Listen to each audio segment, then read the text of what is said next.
Paimon and the Traveler. I've been waiting for you. Whoa, looks like Jean wasn't the only one waiting for us. Klee and Kaya are here too. Oh, it's Paimon and Mr. Honorary Knight. It's been so long. Ah, look who it is. You've caught me completely off guard this time. But then again, it's always a pleasant surprise when you two show up.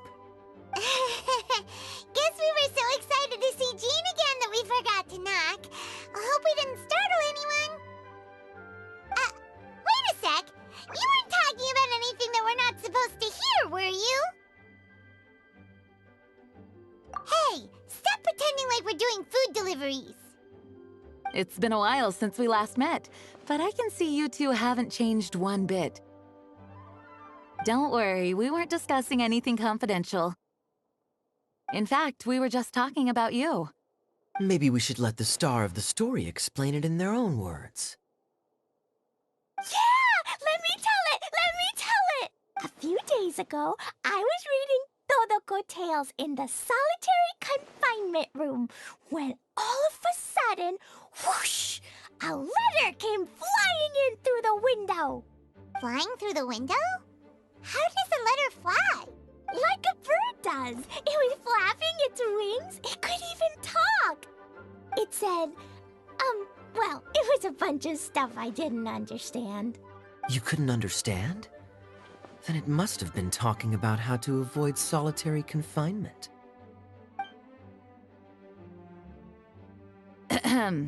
Kaya? Just saying. We don't want to let a teachable moment slip by. Okay, I know. Anyway, the letter said, "Oh, Klee, are you behaving? I see you've wound up in the solitary confinement room again." Sorry about that. Mommy is busy these days and can't take you out to play. But there's good news. I have a friend who has very kindly invited you to visit her. Oh, so the letter's from Alice. In principle, yes. But the issue is that Alice's friend lives quite far from here. The letter says that Mom's friend lives in Sumeru. The Knights of Favonius could never agree to send Klee off to Sumeru on her own. But Klee is rather intent on taking Alice's friend up on this invitation. Yeah, I really want to go. You see? So we were wondering, who can we send with her on the journey? Preferably someone who's a reliable hero and with a history of saving Mondstadt. Oh, so that's why you wanted to see us. I do apologize, but Klee gets along with you so well. We couldn't think of a more suitable choice. Sure, we can do that, no problem, right? Can you really, Mr. Honorary Knight? Yay! With Mr. Honorary Knight around, Klee's not afraid of anything! See, I told you that he'd agree. In that case, we'll leave Klee in the trusty hands of the Traveler. And you too, Kaya. You should join them. I noticed you quietly completed that backlog of paperwork we had. You deserve the chance to unwind a little. Oh, so you noticed. Well then, I suppose I have no reason to refuse. Great! Things will go even more smoothly with Kaya around. Still, Sumeru is pretty far. It's gonna be a long journey. Don't worry! Mom's letter had a magic invite inside. Mom says we just have to all shout out where we want to go at the same time. And poof! We'll be there in the blink of an eye. Wow! Well, that'll definitely make things easier. It only works 3 times, though, so we should only use it when we really need to. 3's plenty. 1 for the way there, 1 for the way back, and 1 extra, just for good measure. Sounds very mysterious. I still think we should use it sparingly. After all, we don't know the exact location of where we'll be headed, or what dangers we may encounter on the way. Here's what I suggest. Traveler, you're well connected. I'm sure you must have friends who are familiar with Sumeru. I say we start by teleporting to one of them. It'll give us a chance to test out the magic invite, and also find ourselves a local guide. That kinda makes sense. And since it has 3 uses, there's no point letting one of them go to waste. Couldn't have put it better myself, Paimon. So, do you have a particular contact in mind? Well, we need someone who's familiar with Sumeru and can be our guide, so sounds like we need a forest ranger. And everyone knows that the best place to go looking for a forest ranger is a little place called... That's the one! Maybe we can get Tainari to help us. All right. Gandharvaville it is. Okay, I'm happy wherever we go, especially with Kaya and Mr. Honorary Knight. We should be on our way then. If you'll excuse us, Acting Grandmaster. Yes, let the wind lead. I wish you a safe journey. And Klee... I know. I'll be careful, I promise. Great! Okay, here goes nothing. Take us to... Gandharvaville! Gandharvaville. Grand Arbor Hill! Huh? No, it's not a hill!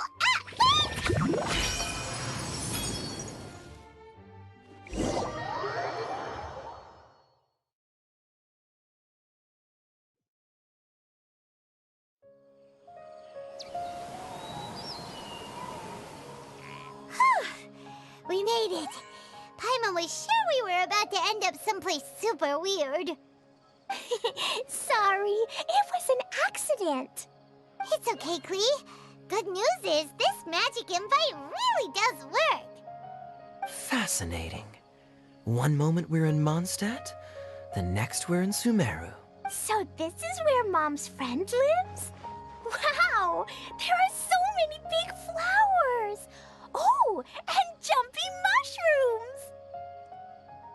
Oh, you ain't seen nothing yet. Sumeru's full of strange stuff like this. Like,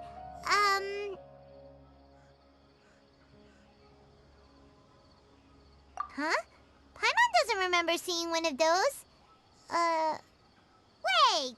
Are you talking about Paimon?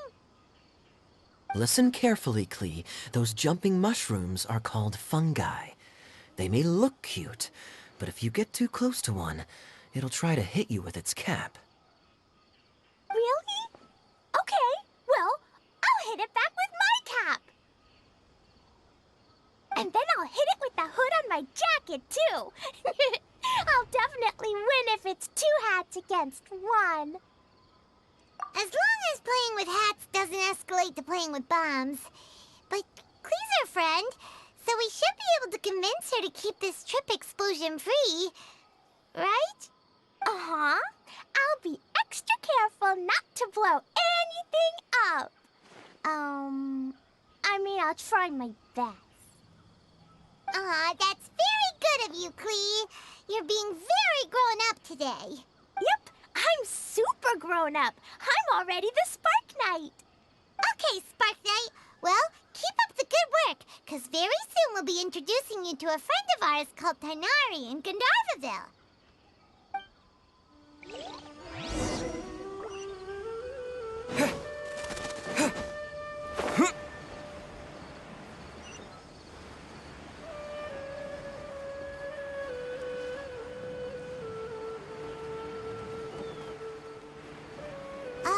Hey, look!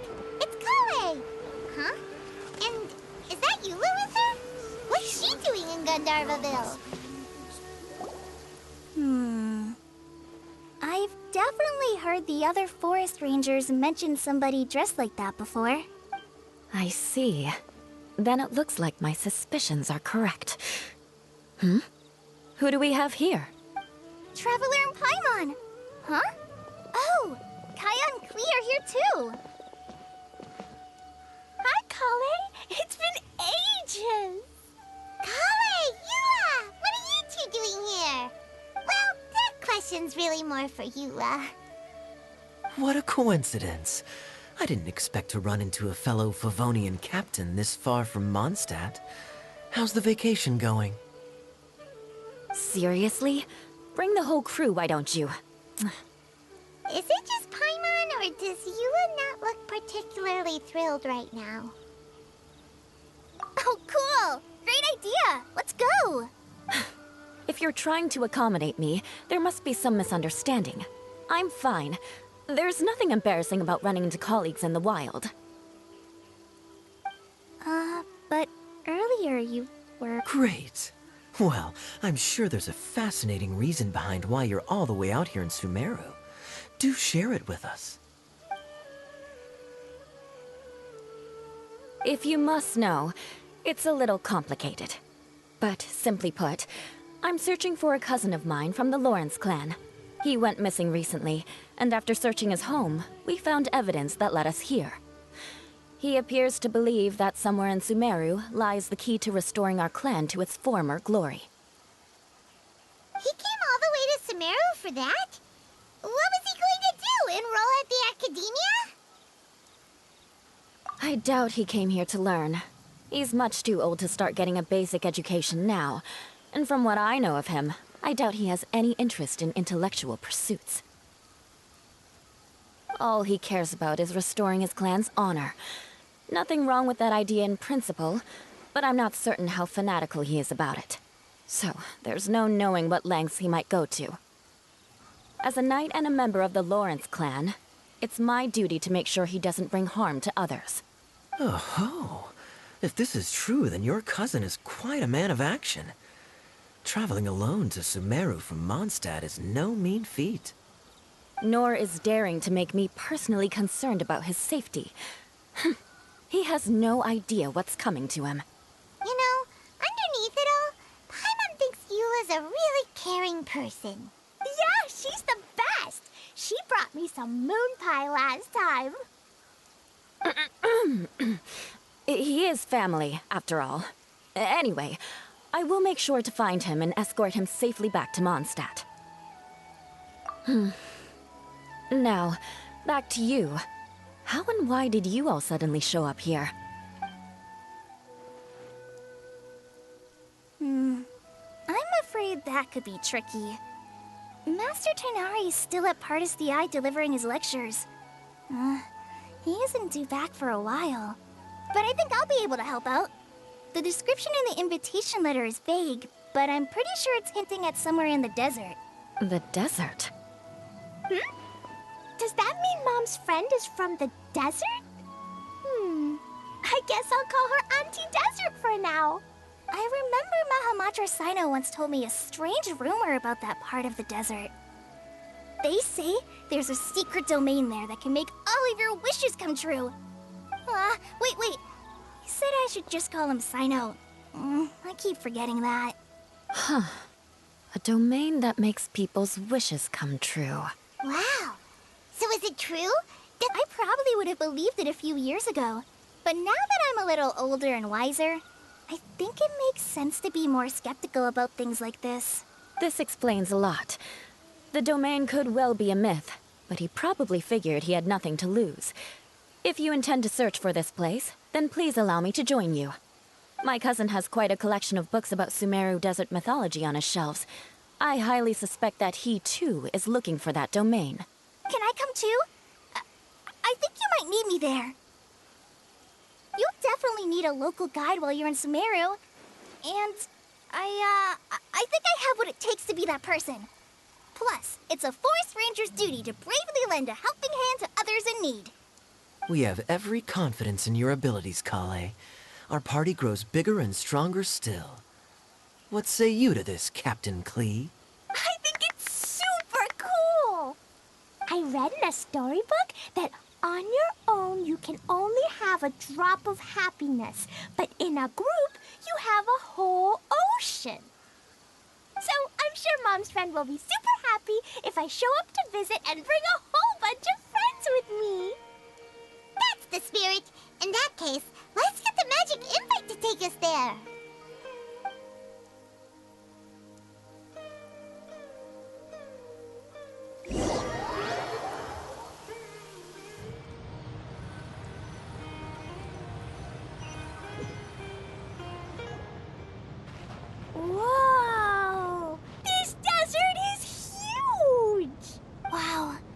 an incredible sight. Yes. The scenery is quite magnificent. Are you okay, Eula? You don't look so good. I'm fine. Just taking a moment to acclimatize. The air here is much drier than in Mondstadt. This area doesn't look very habitable, and I don't see a domain entrance nearby either. Oh no. I didn't pronounce the destination wrong. Did I? I mean, I don't think I did. Nope, you got it right. It definitely wasn't your fault. I said Gandharvaville wrong earlier, but we still ended up in the right place. Klee's right. We're in the right place. There's no doubt about that. Phew. Maybe the entrance is hidden under a sand dune. Who knows? We'll just have to start by looking around. Oh, Paimon's so tired and so thirsty. We should have found something by now. Unless there's a problem with the magic invite. Huh? How could that happen? Uh-oh. Did I break it by accident? But I didn't do anything. Todoko will back me up. I'm innocent. It's definitely not your fault, Klee. See? Not even a wrinkle on it. Does Mr. Honorary Knight have an idea? Ah, Paimon knows where you're going with this. Interesting approach. Assuming we're right about this magic invite. That is to say, if it was sent from within the domain, the invite likely has some sort of connection to it. Oh, I get it now. Plus, I know a super special trick we can use. What kind of trick? Can you teach it to us too? Of course! Mom said that if I ever need help, I just need to shout this out loud. Magic invite, Klee needs your aid. Do something now, so Klee's not afraid. Look, something flew over.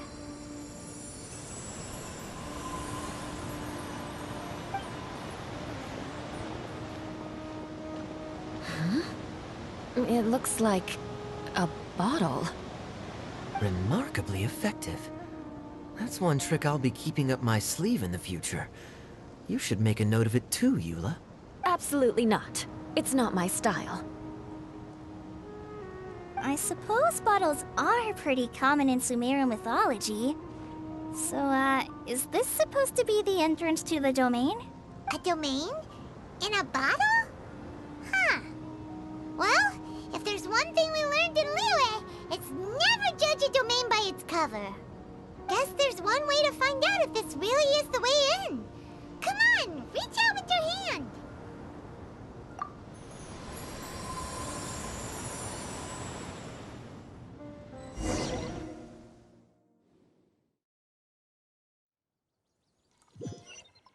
We made it! Oh, that answers that question. There's a path! I'm gonna take a look. Hey, don't run off and leave us all behind.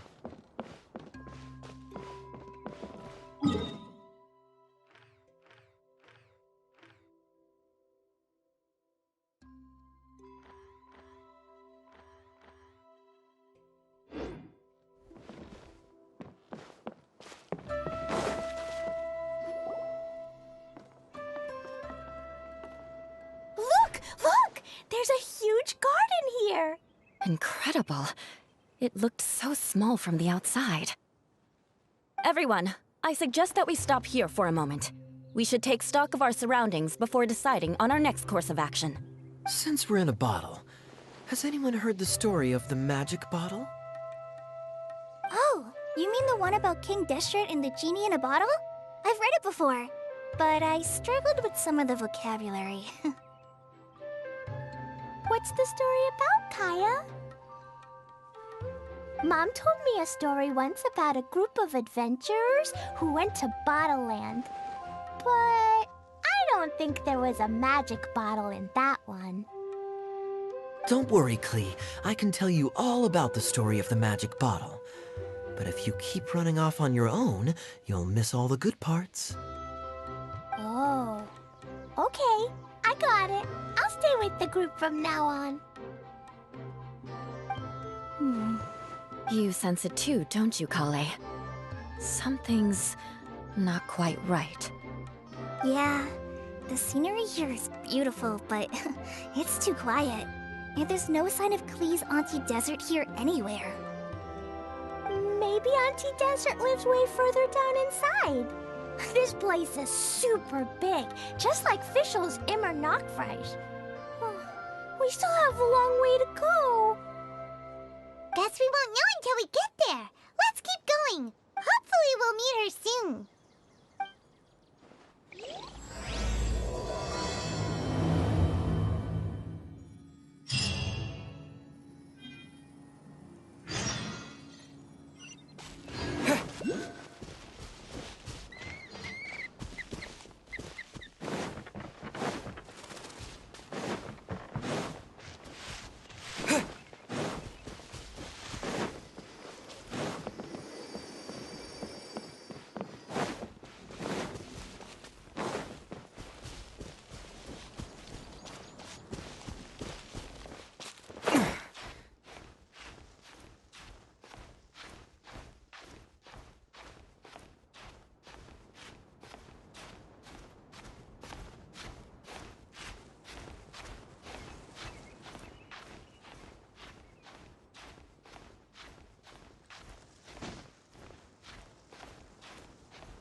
Later.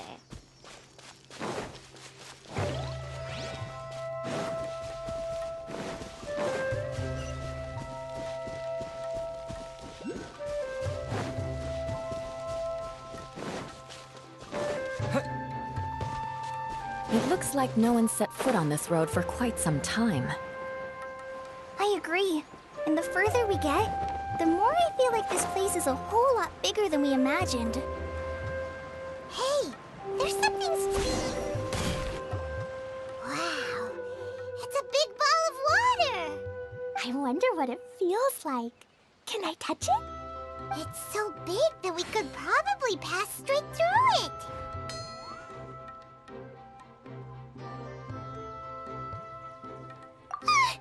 That's so scary! Stop giving Paimon the heebie-jeebies! Let's not touch it for now.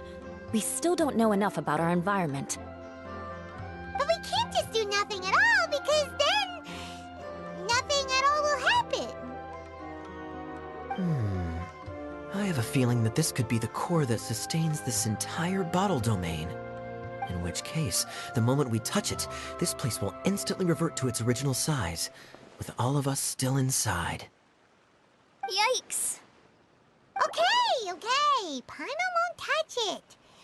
Kaya, are we really gonna get squished inside a bottle? Of course not, Klee. I'm sure the real core of this domain is hidden away in a very safe place. Somewhere like... over there, for example. I was so nervous that I didn't notice that big wheel at all.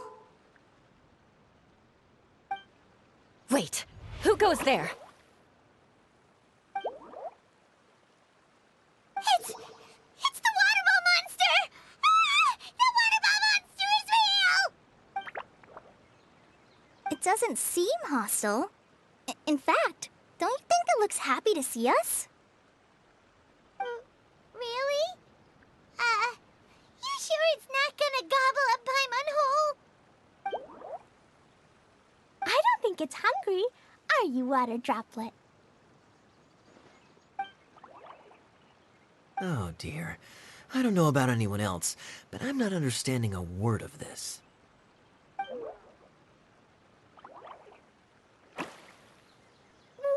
Don't go! Wait for us!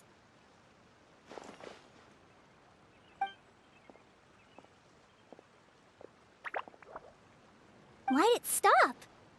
Maybe it can understand us after all. Oh, I get it now. It's leading the way for us, just like the cats in Mondstadt. Like the cats? How so? When you're walking around in Mondstadt City, sometimes a cat will show up on the side of the road. It'll walk ahead of you for a while, and if you're curious enough to follow it, you'll soon find yourself in front of a fine establishment called... Exactly. So let's see where this water droplet takes us. It could be interesting.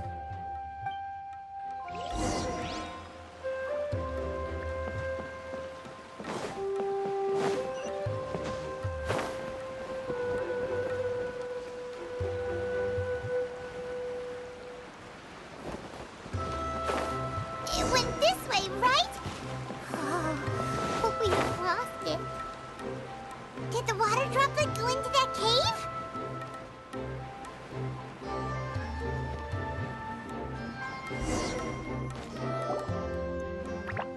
Huh? Another strange contraption. And there's a weird-looking wall over there. This kind of looks like that ball of water we saw earlier. Did the water droplet bring us here because it wants our help with something? What? Your friend is trapped in the wall? Don't be sad, Water Droplet. We're here now. We'll save your friend.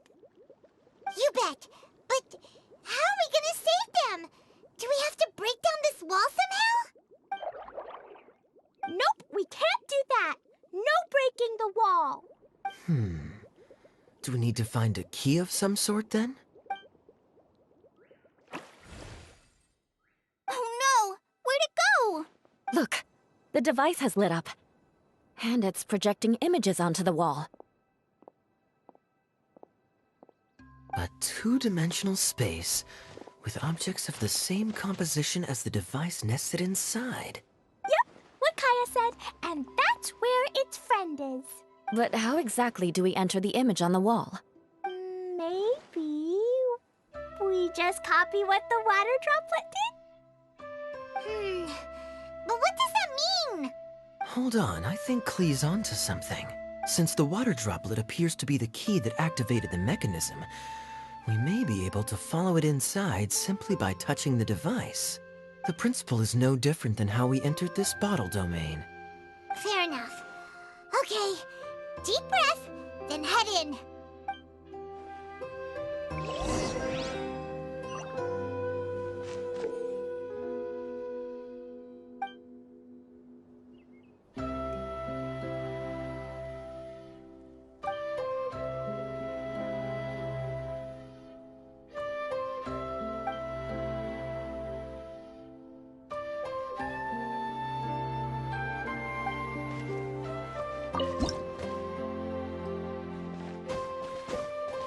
Huh? There's a box blocking your way. Wait, is it a reflection of this box in front of the wall? Come back out for a second.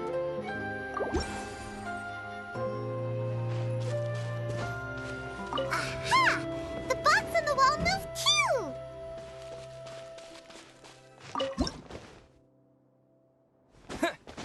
Whoa! You really entered the wall! Wow, another water droplet just came out from the wall!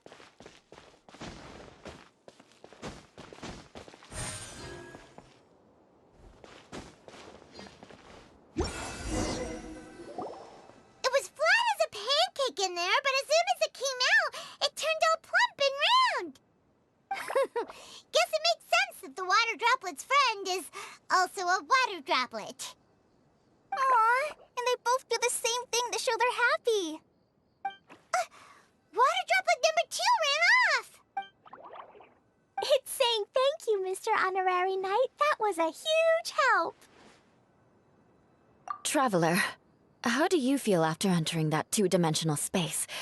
Any physical side effects? You sure seem fine to Paimon. Well, I'm just glad that you're okay. Good thing you is here to look out for everyone. Can't say the same for you, though, Kaya. You were pretty quick to send the traveler inside. Hey now, I only suggested that because I was confident that the traveler would be fine. Water Droplet, is there anyone else here besides you and your friend? Yep, you know, anyone who looks like me or my friends. Oh, it ran off again! Hopefully this is a good sign. Amazing! Come on, let's follow it!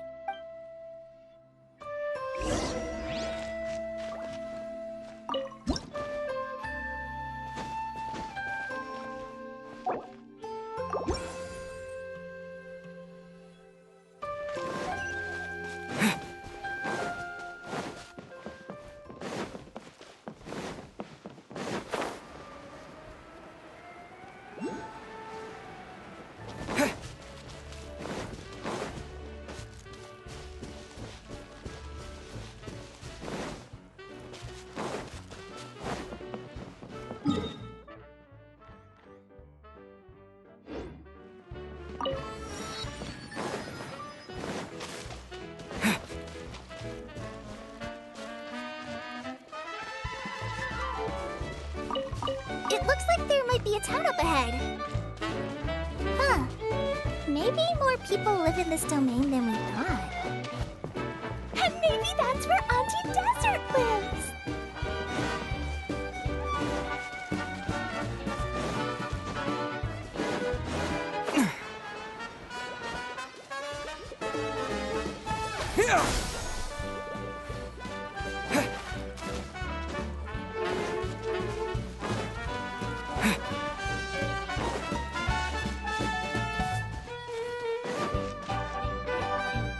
Idea, the situation is now critical.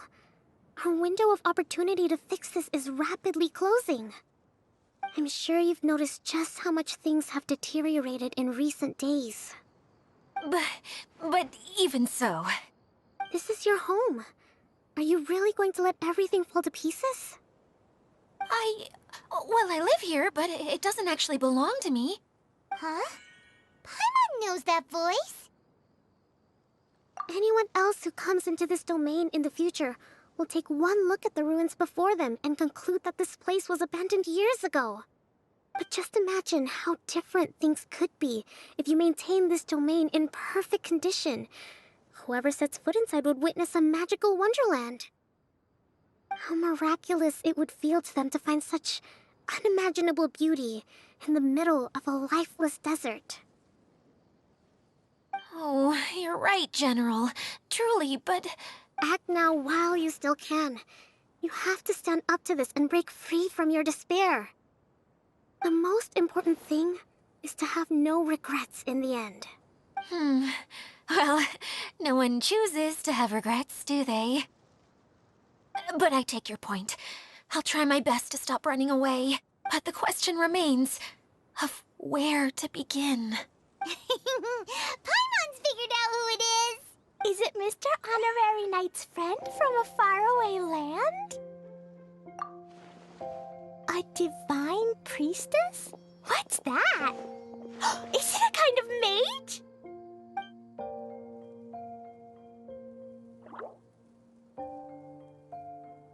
What are you doing here? Huh? We have new visitors? Greetings, everyone! This is the Veluriyam Mirage, and I'm the caretaker, Adia. I'm so sorry that you have to see this domain in its current state of disarray. We are actively working on repairs, and everything will be back to normal shortly. I hope. Greetings, everyone. I guess I should introduce myself too. It's all right. Just leave the introductions to me. I kinda wanted to say hello in my own way. But no harm done. I guess I'll let her do the honors. This lady is a visitor to the domain, just like yourselves. She is a formidable military general. Have any of you heard of Inazuma's Onmyo Chamber? The, what chamber? Onmyo Chamber. It's an elite training academy for gifted students of Onmyodo. Practitioners are divided into 4 classes, A through D, and assigned the power of Shikigami based on their mastery of the art. Wait. This lady famously led the Class D underdogs to victory against the Class A favorites in the final mock campaign before graduation. An astonishing feat that few in the history of the Academy have ever achieved. Hence, formidable general is no exaggeration. Isn't that right, General? What's wrong? Huh? Wait, so the favorites were beaten by the classy underdogs? Paimon's not completely following. That doesn't sound like the divine priestess Mr. Honorary Knight was talking about. Uh-oh. Did she just get caught lying in front of someone she was trying to impress? Or maybe she uses a different identity in her private life, and this is the first time her friends are learning about it. Seems kind of embarrassing, but also kind of cool. I guess having someone else to introduce you is a good way to make an impression. Maybe I'd fit in better with everyone if I had a title too. Some people call me a general, but it's just their way of showing respect. My actual name is Sangonomiya Kokomi. Huh? Oh no. Sorry, my mistake, General. I mean, Miss Sangonomiya. Call me whatever you like, Itia. The only important thing about names is knowing who's who.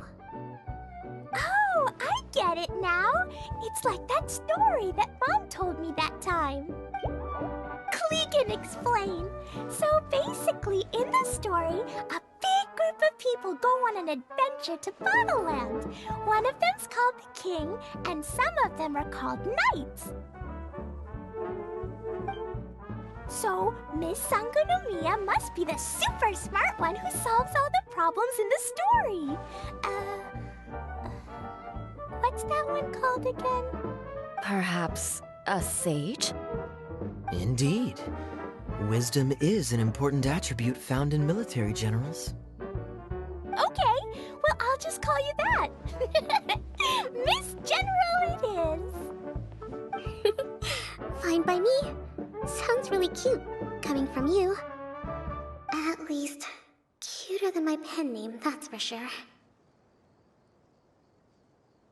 Well then, how should I address the rest of you? How could I ever forget you? But what about these esteemed ladies and gentlemen accompanying you? I'd be delighted if you could introduce me to them too. Wait! Klee wants a title too! Okay, got it! Klee wants to be a mage! The kind that flies around everywhere! Da-da-da! Whoosh! Kaya can be the master thief. Mr. Honorary Knight can be, the knight. And Paimon will be the fairy who follows the knight everywhere. Master Thief, huh? I did like playing pirates as a child, so I suppose this is an apt role for me. And I must admit, the master part is a nice touch. Hold on a second. Are you saying the position of knight is now filled? Yua can be the sword master who can cut through anything and also gets to wear a super sparkly cape. That's more like it. And Kale can be, the healer.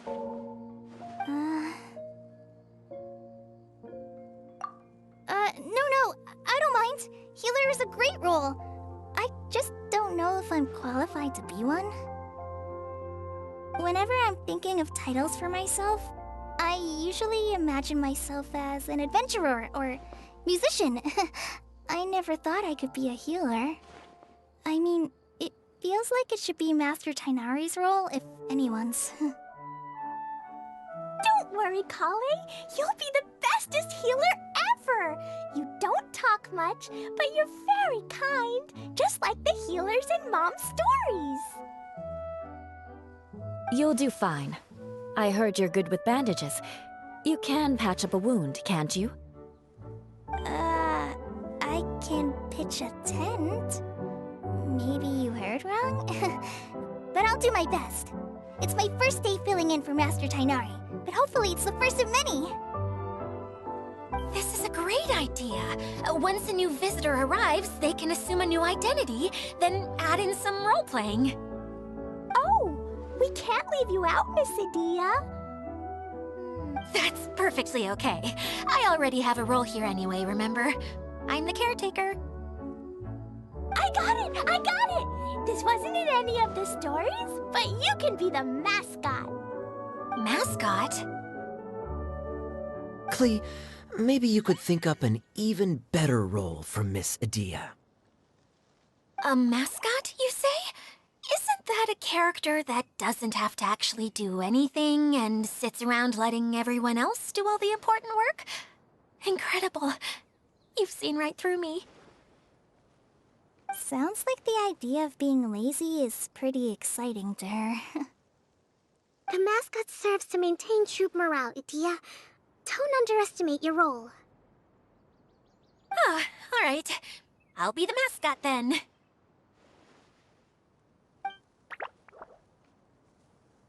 That's right. Thank you for bringing these new friends here safely. You can go off and play now. Thanks, Water Droplet. See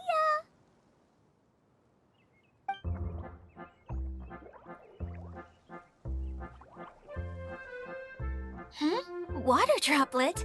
Is that your pet name for it? I suppose it's as accurate a nickname as any. We keep getting sidetracked, but I believe you were saying something about being in a difficult predicament. Is something wrong with the Veluriyam Mirage? Oh, yes, about that. I'm afraid the entire domain has recently sustained some significant damage. It was as if the whole world was suddenly flipped upside down. A few components went missing from the core, which sustains the domain, and the impact cascaded out from there. Needless to say, many things in the Veluriyam Mirage have now stopped working. Just days after I agreed to let my friend's daughter come and visit too.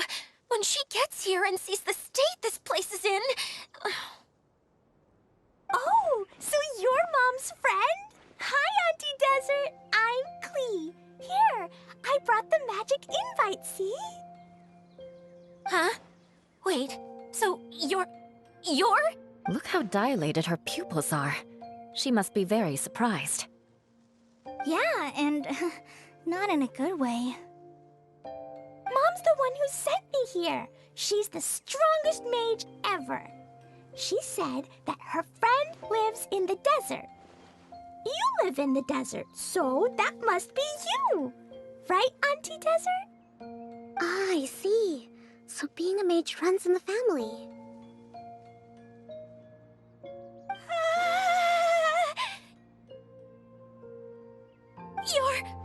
You're Alice's daughter? Oh, I just want the ground to swallow me up right now. Wait, that's it. I'll hide myself away in the core of the domain. Hide there until this all blows over. See you all in 100 years. Adia's really going through it. She's like a shriveled little forest fungus, hanging its head in shame. Kale?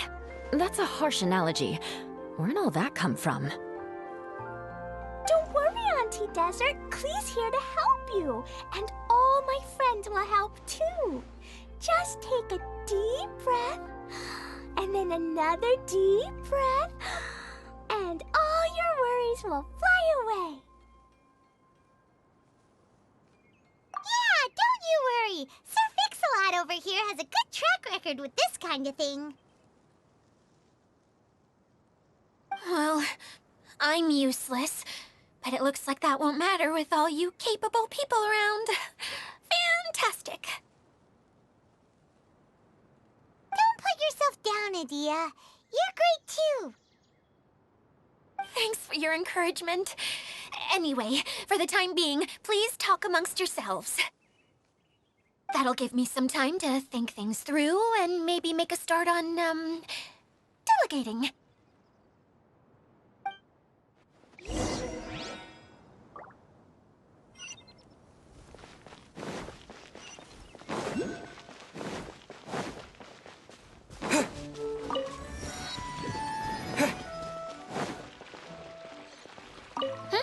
Who else has visited the Veluriyam Mirage recently? There was someone from the academia who came not long ago. A Kasharawar scholar. Blonde hair. Architect, I think. He was a huge help, and redesigned many of the buildings here. Although he was always grumbling to himself, he was extremely diligent in his work. What a kind person. I could tell that was a sensitive soul. A lot like me. Sorry. Please pretend you didn't hear that. I'm, of course, a very strong and resilient person. After him, an aristocrat from Mondstadt showed up, then Miss Sangonomiya. Unfortunately, everything here suddenly started changing before I had the chance to be a good host and show them around. Do you know where the Mondstadt aristocrat is now? If I remember correctly, he headed north after the incident. It's a pity we're having all these issues. If we could get everything working normally again, I could probably locate him in an instant. Still, not to worry. There's nothing dangerous here.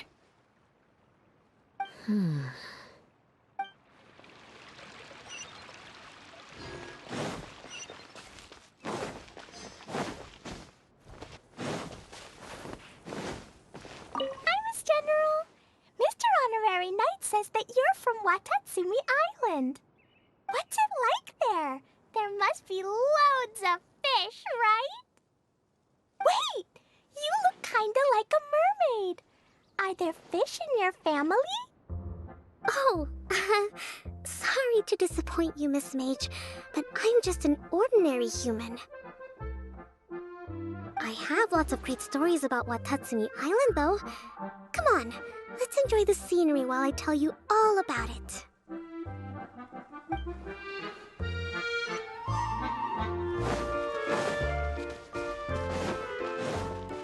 Feeling nervous, Kale? Well, it's your first time as a guide, after all. Oh, no, not at all.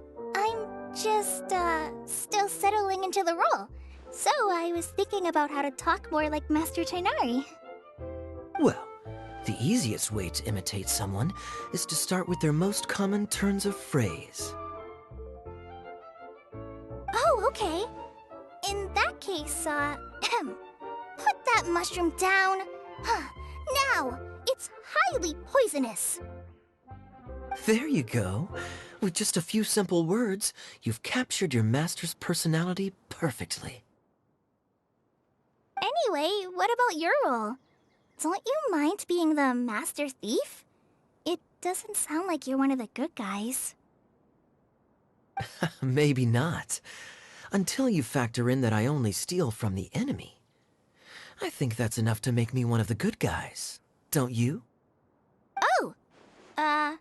Fair point, fair point. Hey, Idia! You got an update for us? We've all caught up with each other. Very well. Then please allow me, Idia, your mascot, to explain exactly what's happened here.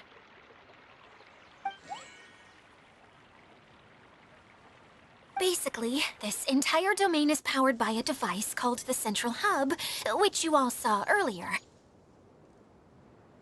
But following a major incident, several key components from the Central Hub came loose and went flying. 4 components, I believe, which has caused the Central Hub to stop turning. Oh, so that thing's supposed to spin? Yes, it definitely shouldn't be frozen still like it is now. At least, that's not how it was when I first got here. Oh, I've done such a terrible job of taking care of it, it's so embarrassing. Hey, everything's gonna be okay. So, we need to fix the big wheel up there. And to do that, we need to find the missing parts. Right. I do know where one of the parts is. It landed not too far away. But the rest all landed in different areas. I'm afraid you'll have to go and look for those. Now, as the caretaker and your mascot, I shall announce your respective adventure duties. You can just be yourself if you want. No need to force the whole role-playing thing. Oh, I see. Okay, so I was thinking that maybe Swordmaster Eula and Healer Kale could investigate the Northern Zone, if that's okay? Fine by me. I was going to be looking for my cousin there anyway. I'll be your backup, Eula. I know you usually team up with Amber, so I'll try my best to fill her shoes. Oh? Well, this'll be fun. Let's see if a forest ranger can outperform an outrider. Master Thief Kaya and Mage Klee, if you could earmark some time in your busy schedules to search the West Zone. Earmark? What does that mean? It just means we mustn't forget to do it. Don't worry. We can handle that. Finally, we have our General, Miss Sangonomiya, and our Knight, the Traveler. If there's no objections, please come with me to retrieve the first component.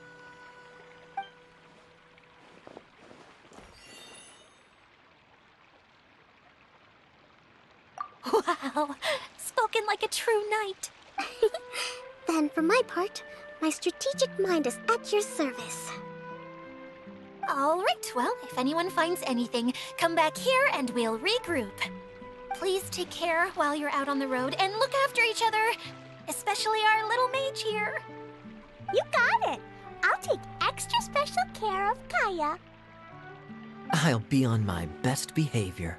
Okay, we'll leave it there for now. You two, please follow me. I remember seeing it just behind the central hub. So, how come you didn't bring it back when you first saw it? I'd have been more than happy to, if this one component was enough to fix the whole domain. But with 3 other components to find, oh, I suddenly felt overwhelmed by how much work needed doing. Paimon kinda gets that. Taking the first step is always the hardest part.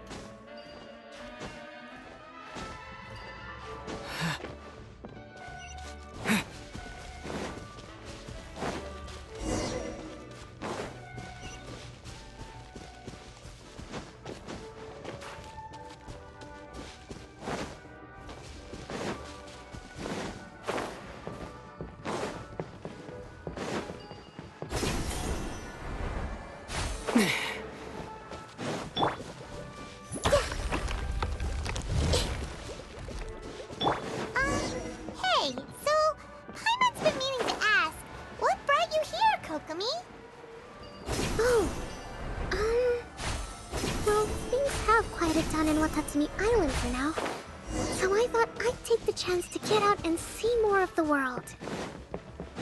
You've traveled a pretty long way. Why Sumeru? I figured that I needed to venture further than usual to really broaden my horizons. Well, that's one reason anyway. I can explain in more detail another time.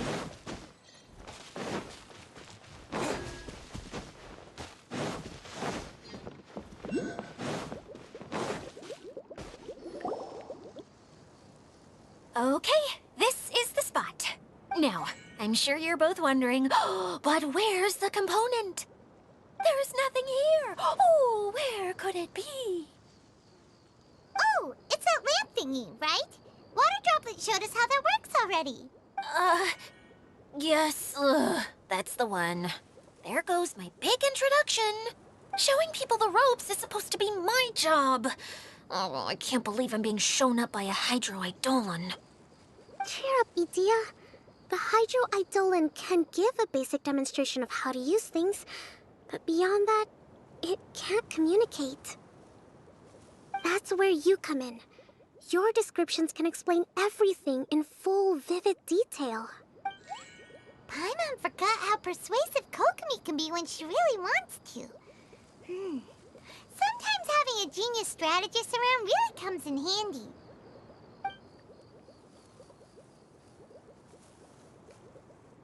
Oh, well, if you put it that way. Well then, just pretend like you've never seen it before, and I'll tell you all about it. This is called the streaming projector.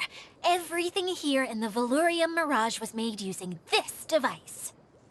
All you need to do is place an item in the projector, and you can construct a corresponding item based on the shape of the original and your imagination. At least, I think that's what it used to do. With the domain in its current state, only its most basic functions are still operable. Okay, not quite that basic. At the moment, it's only able to show two-dimensional objects. I call them preprints. Think of it like a sort of draft or blueprint or something.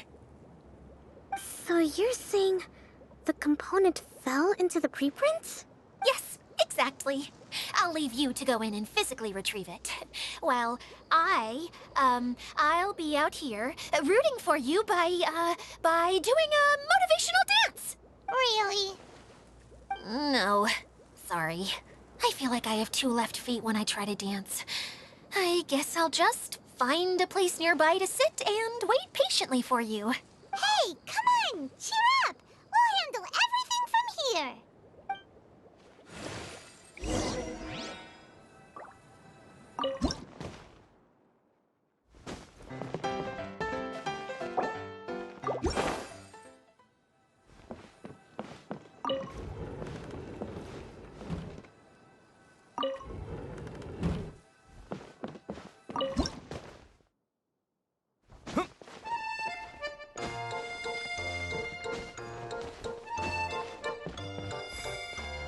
Doesn't look like the component is in here.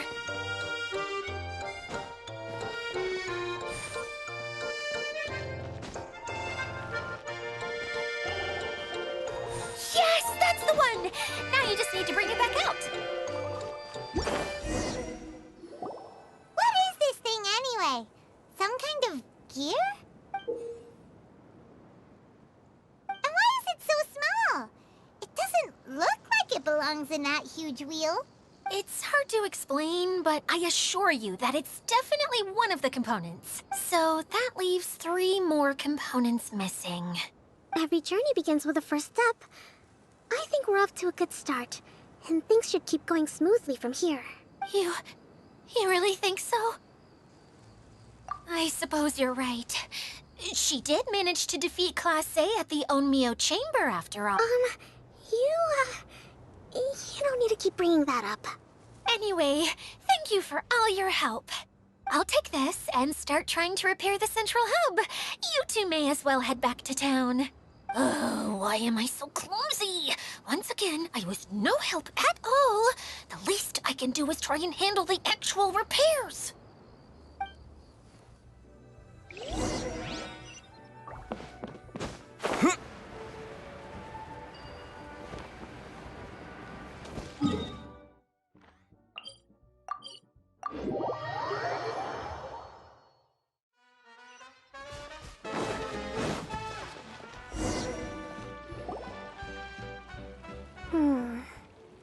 What's wrong, Kokomi?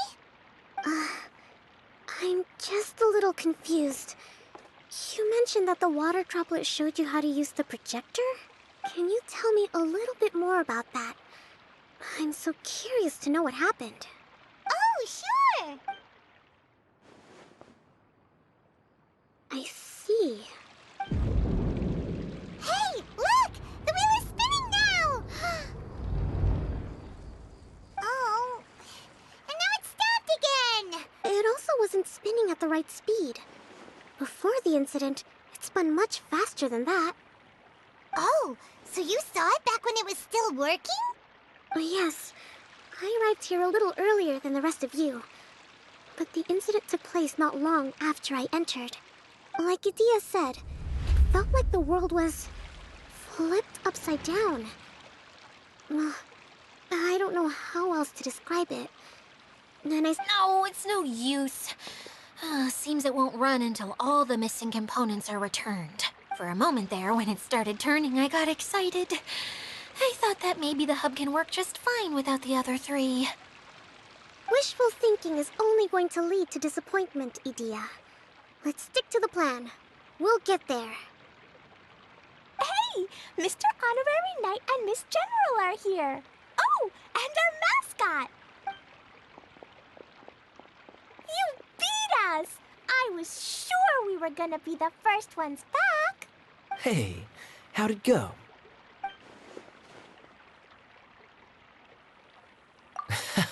Impressive. I doubt you'd find many other knights of such caliber even among the Knights of Favonius. How about our master thief and mage? Did you find anything? You bet! We made a huge discovery. The place we were trying to get to was blocked off. We couldn't see anything past it, and there was no way around. But then, just now, a huge canyon appeared out of nowhere, so we hurried back here. It appeared just now? Come and see, Mr. Honorary Knight. Let's go on a canyon adventure. I'll sit this one out. I'm beat after trying to make those repairs. I need to take a break. Miss General, you should come too. You can hide behind me and give me smart advice while I protect you. Wonderful. It would be an honor to serve as advisor for our young mage. Let's go!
Just before the canyon appeared, I heard a faint sound, like something mechanical turning. Ka-chuck, ka-chuck, ka-chuck. Could it have been the central hub? That would mean this canyon appeared after it started spinning. Hey, you, oh. New guys, huh? Oh, hey! Paimon didn't realize anyone else besides Edea lived here. You actually saw her? She's barely shown her face since everything started falling apart here. Excuse me for asking, but who are you? Oh, right. I didn't introduce myself. I'm Ferdinand. Me and my brothers look after this whole zone. Well, we used to, until this whole domain was, like, flipped upside down, or whatever. The method we were using to make the carts and tracks stopped working after that. Edea is working on repairing the domain. We were just with her before coming here. Really? Huh. I assumed that she'd be curled up in a fetal position somewhere, hoping all her problems will magically disappear on their own. Good. Anyway, I checked all the stations around the whole circuit. They've all conked out. Conked out? How? Would you mind elaborating a little for us? But aren't you just travelers who stumbled upon this place by accident? Nuh-uh! I'm Mage Klee, Edea's helper. A mage? You? Allow me to explain. Okay, I gotcha. Well, right now the more helpers we got, the better, I guess. Anyway, our first priority is to get the carts here up and running again. Oh? And why is that? The roads here twist and turn so much that the best way to get around is by riding the rail tracks instead. Let me show you. This is what we used to make them. Did Dia bring you up to speed on these things? Yep. Basically, we need something that we can put inside that'll make a card for us. Like what? Can it be anything as long as it looks like a cart? Yeah, you could put it that way. But one other thing is that it has to be compatible with the tracks. So, something like a sedan chair, maybe? But I'm not sure we have all the materials required to build one of those. How about you, Traveler? Any ideas? That would solve the issue of materials. Wood's no good. A rickety wooden cart would be too dangerous. Really? Hey everyone, come and see what Klee made. Ta-da! Look! I made a cart! Wow! Amazing work, Klee! Whoa! It fits the track like a glove, too. Plus, it's a heck of a lot cuter than the ones that Dia made. I just wanted to give it a try, and suddenly, boom! There it was! Paimon's gotta ask, what exactly did you make your cart from, Klee? I used Jumpy Dumpty. Aha! Thought so. Is there a problem or something? If not, then let's get ready to leave. It's just... this cart is made from, It's a bomb or something, isn't it? Yeah, I gathered from your conversation that Jumpy Dumpty is a little more volatile than the cute name suggests. It's okay, though, because the end product only takes on the general look of the source material. So to be more specific, while different materials have different properties, most of them aren't transferred to, It's okay! No need to delve into the theoretical stuff. Paimon just wanted to make sure we aren't about to end up like the, flying fish of Starfell Lake. Huh? Can we ride the cart now? In a moment. We need a hydroidolin to power it up first.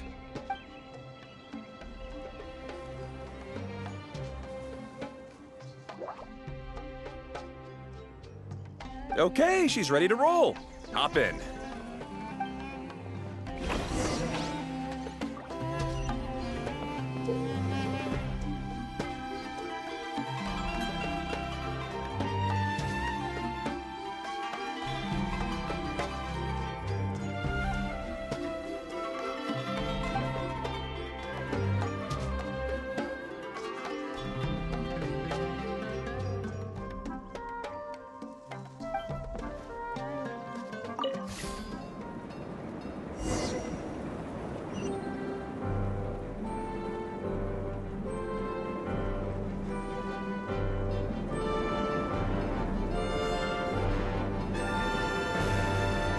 Whoa! This cart is fast! Chugga chugga chugga chugga woo woo! Yeah!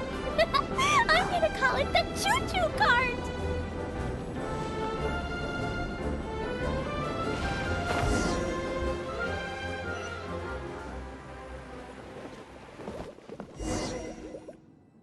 The track is damaged up ahead. We need to make some repairs before we can go any further. Yep, looks like it's all reverted to a preprint state here. Do you know why that happened? Everything in this domain starts as a preprint and only takes shape after being illuminated by the streaming projector. But the hydroidolin that forms the tracks here has been trapped in the print. So someone needs to go into the preprint and rescue the hydroidolin, right? But the projector here is sealed off by a giant bubble! That's the hydroidolin's way of protecting the device from damage. If the streaming projector broke, then we'd be seriously stuck. Aha! So for step one, we need water droplet to help! Aw, it seems to really like that name! Any volunteers for step two? Leave that to us! We know what to do!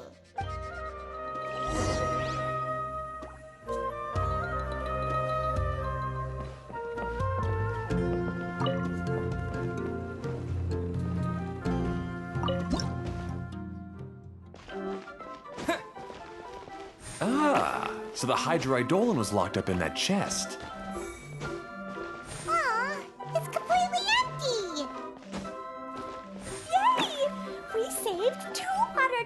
roads now.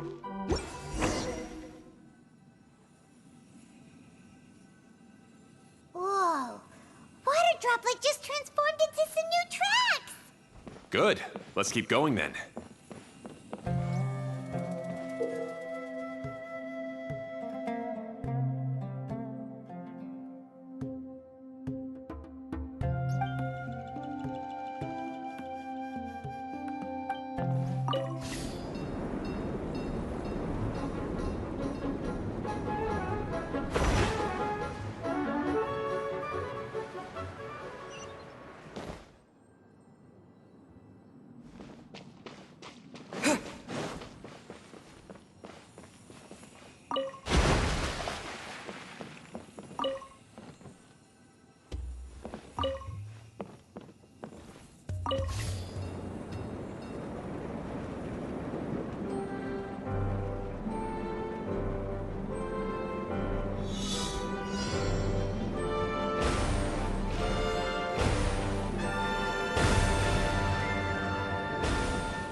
Hey, Ferdinand! You mentioned that you managed this place together with your brothers.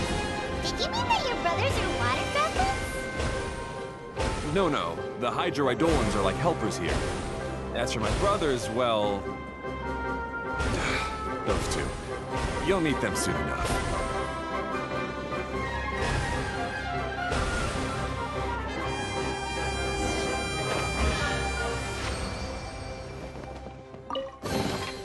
Is this an answer from this world?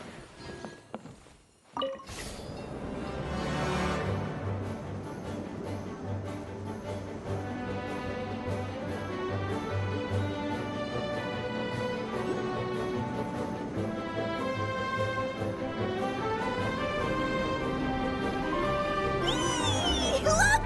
Klee can fly just like Paimon now. This is way more exciting than how Paimon usually flies.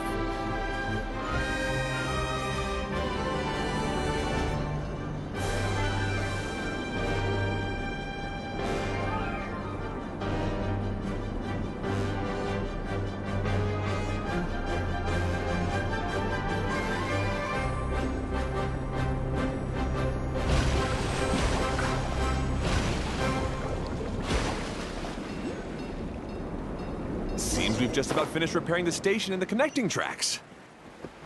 Let's go check the track switcher now. It's over there.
Oh, there's another spinny thing here.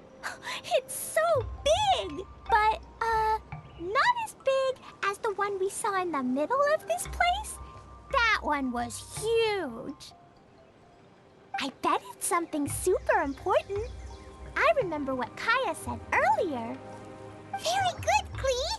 You're using what you saw earlier to make observations, like a real adventurer! It appears to be a system that rotates to switch tracks. That's right.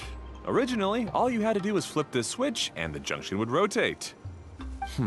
But it seems Jeremy still hasn't fixed it yet. He sure talks big, but when it comes to actually getting things done... Is this Jeremy you mentioned one of your brothers? Yeah. When I talked to him about repairing the tracks, I suggested we start with the station, but he said we should start at the junction. Really, it made no difference which one we started with, but he just had to turn it into a huge argument. He always treats me like I'm a fool and disagrees with anything I say. Let's see what he has to say now that I've already fixed the tracks. If you ask me, you're clearly a sharp person, Ferdinand. Yes, finally someone who can recognize that, rather than just shrugging off my ideas. Come on, let's make our way to the junction and see what he's up to. I bet he's still fretting over what to do.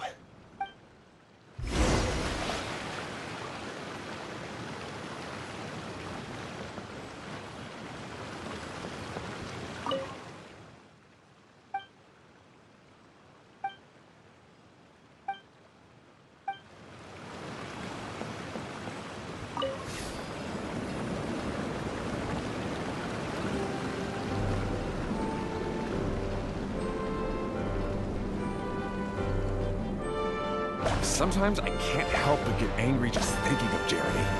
You should have seen him back in the sandstorm. I suggested we go east, and he argued that we should go west. You were in a sandstorm? What happened after that? We separated and each went our own way. Lucky for us, we stumbled across this domain. Otherwise, I'm sure we would have been buried in the sand.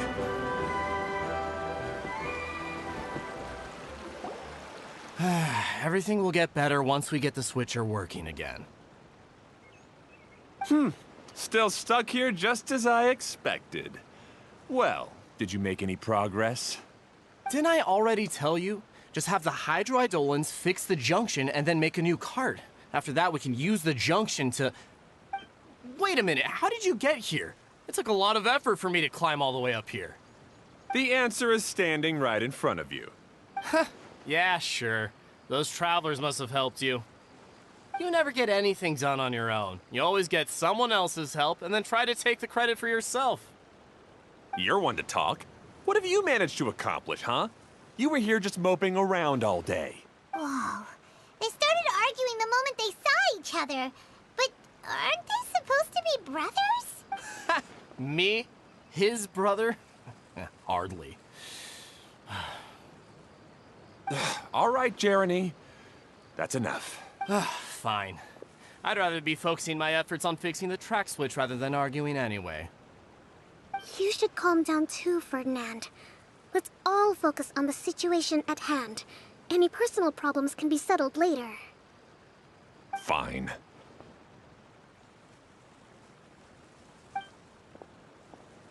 I'm sorry you had to see that. My name's Jeremy. I'm one of the people responsible for taking care of this area. I assume you're the ones who helped repair the tracks. Thank you very much. It means a lot. No need to thank us. We're just trying to help Edea restore the domain. I see. Now that you and Ferdinand brought the cart up here, we'll need the hydroidolins to fix the area below. Them again, huh? Seems the hydroidolins are really important around this place. Yes, of course. Not only do they keep the junction turning, they operate practically everything else in the domain too.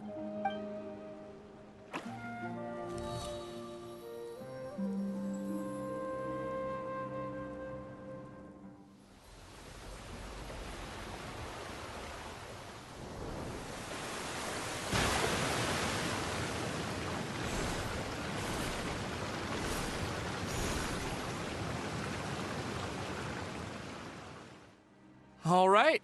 Seems most of the tracks and junctions have been repaired now. Yep. So maybe it's time you give credit where credit is due, What? You think you deserve the credit? If anything, we should be thanking these travelers. You... Well, either way, you're not the one getting any credit. You're always quick to criticize my ideas and push your own, but you never actually get anything done. And what about you? Don't forget it was Hado and I who took care of the mess that one time you impulsively tried one of your brilliant ideas. Speaking of Hado, wasn't he with you? I left early this morning. I assumed he'd be with you. Seriously? Couldn't you have at least looked to see where he was before you left? Hey, come on! You didn't see him either, so what's your excuse? Klee? I don't get it. Nobody did anything bad. Why are they arguing? I just don't like his smug attitude, that's all. Who are you calling smug? If anything, you're the one who's making such a big fuss right now. All right, I think we've heard enough from you two. If you insist on bickering, then I'd suggest you go somewhere else. Otherwise, I'll just cool you two off myself.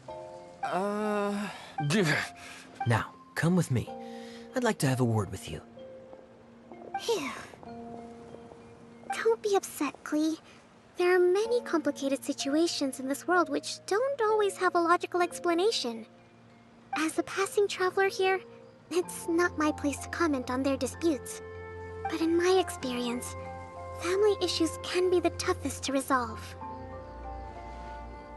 Seems you don't like dealing with this kind of thing either, Kokomi. But it's still not right.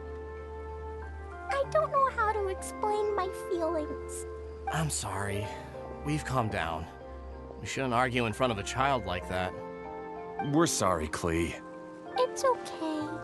Back to the topic at hand. Weren't you about to go look for your brother Hado? Ah, right. Our best guess is he's somewhere around the torrential twister. We would have to use the junction to send the cart to another area. Sorry to trouble you again, but would you help us find him? Oh, all right. Hey,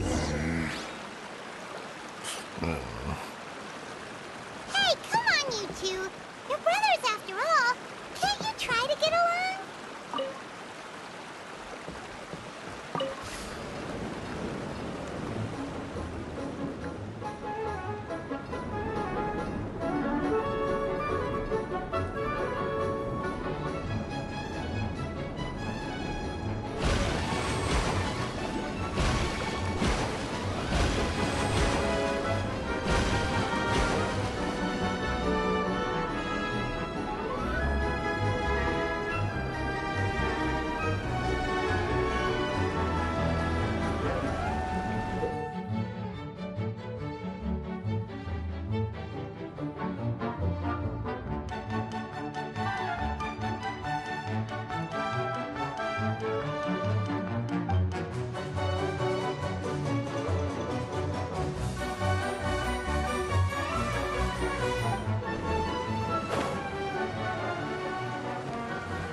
Okay, this is the end of this track segment.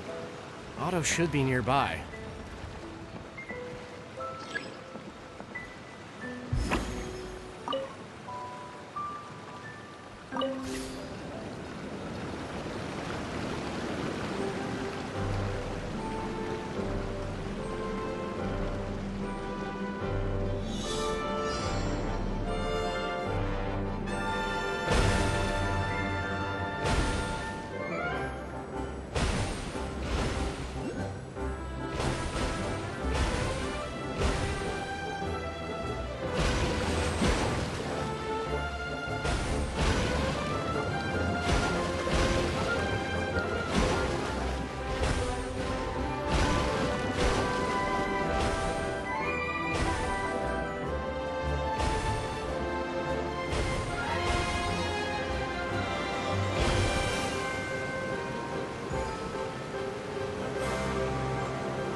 guess you had repaired the tracks and stations as soon as I saw a cart come zipping along. Now that the tracks, station, and carts are all repaired, we're about ready to reopen Torrential Twister. It'll be good to see my design back in action again. You're in no condition to be out running around like this, Hado. Yeah, but these are unusual circumstances. That's true, but you should stop to think things through. Exactly. If there's anything that needs to be done, you can just let Ferdinand and I take care of it. You and Ferdinand? Together? It would be a miracle for you two to do anything together without fighting. Hey, that's between Jeremy and me. No need to add fuel to the fire, okay? I'm not trying to make trouble. I'm just saying. Hey, Ferdinand? Oh, don't worry. We're not arguing. Are you and Jeremy worried about Hado? Hmm? Why don't you just talk to him about it? Kaya's also worried about me sometimes, but he doesn't ever criticize me. You're right, but our relationship is much better than these guys. Well, our situation is a little different. Really? How so? We've been through this kind of thing before. If we didn't warn Hado, then he wouldn't take it seriously and something would eventually happen.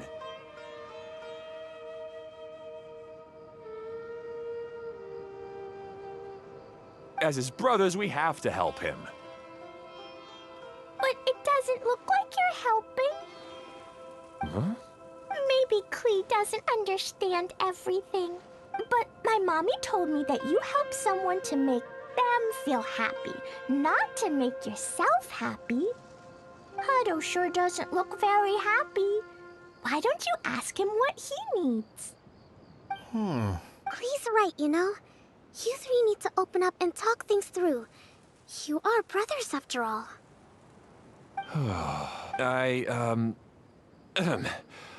I've always cared a lot about you, Hado. Just like when we were back in the desert.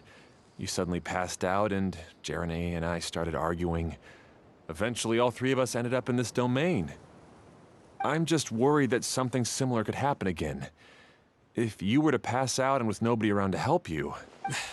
I know, but this domain is nowhere near as dangerous as the desert. I was thinking that if I could handle these problems myself, then you two wouldn't have to argue about anything. If it weren't for my poor health and lack of energy all the time, then I wouldn't have always been such a burden on you two. No need to feel guilty, Hado. This was our choice. The three of us love adventuring. No one is a burden on anyone. Isn't that why we came up with the idea for this area? I would do the thinking, Ferdinand would use his muscle, and you would... Draw the blueprints and build tracks. It'll be a safe way to see all kinds of amazing scenery. Yes, that was the plan.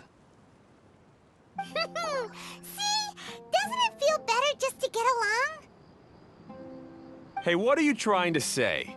You make it sound like I've only been trying to talk myself up. The choo-choo cart is great, Ferdinand. Really? You know, Klee, having the car zip along the tracks was my idea. Yeah, what an amazing idea! You're so smart! Hey, Klee, do you want to ride even more fun carts? Yay! Let's ride more! Looks like all three of them are trying to win Klee's approval now. Klee hasn't realized it yet, but her innocent, childlike nature is very powerful. It can inspire and even help heal others. Hey, everyone. Please come with me. We need to get the hydroidolin in the cart to help us.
Good. Torrential Twister is ready to run now. Let's go to the station at the start of the track.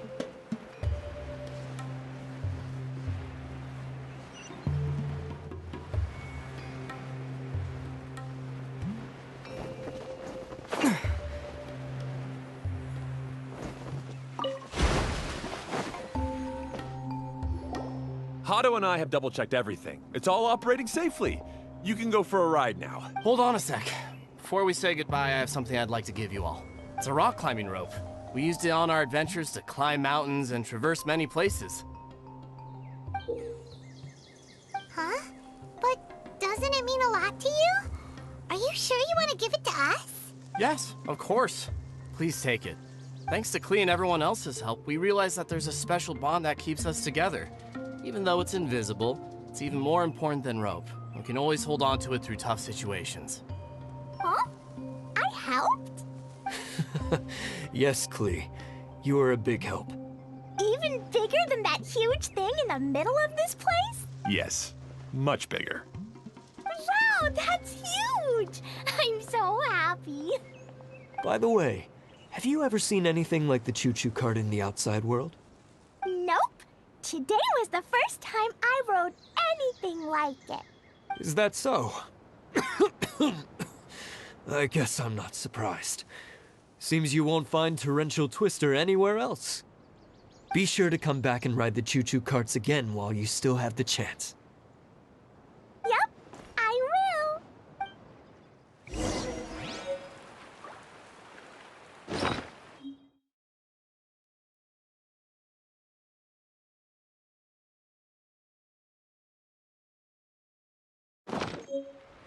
Thanks again. I have a feeling we'll get along much better now that we've learned to open up to each other. I suppose some things are simpler than they appear. The real problem all along was actually us. Be sure to come back and visit Torrential Twister again. I hope you enjoyed it. Hey, imagine if we could build our tracks all over the world. Traveling would be so much easier.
The drops are pretty steep, too.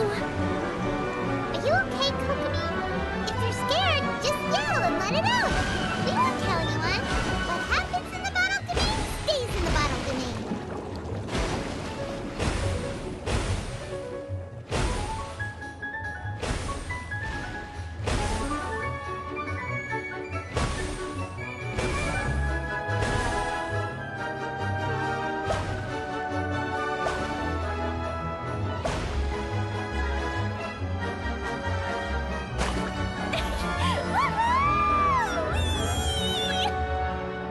Looks like Klee's having the most fun.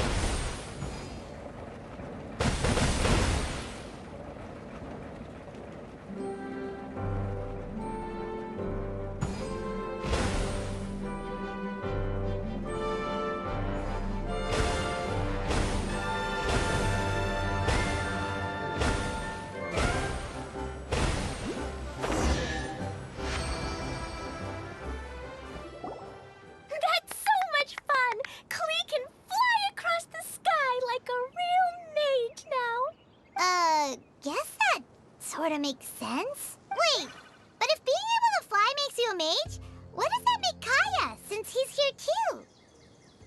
Nothing! Kaya's just the master thief! Don't you remember, Paimon? Oh, right. Guess it slipped Paimon's mind. Sorry to bother our young mage, but there's something a master thief would like to report. Do you still remember our mission? Uh-oh. I was having so much fun that I almost forgot. We're supposed to be helping Adia look for the missing components. But don't worry, I've already got one. You mean you snatched it when we weren't looking? I didn't have to go that far.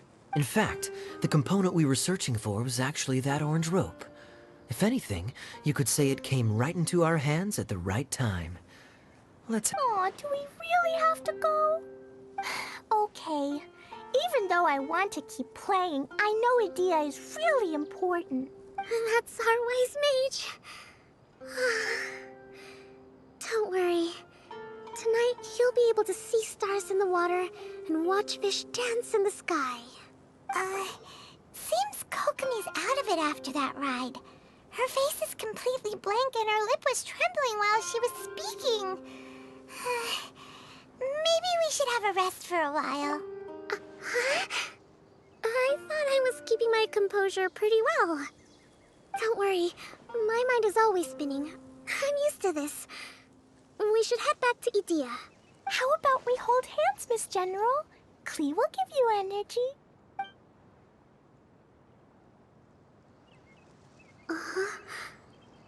After holding Klee's hand, the stars in the sky and the fish in the water have all disappeared.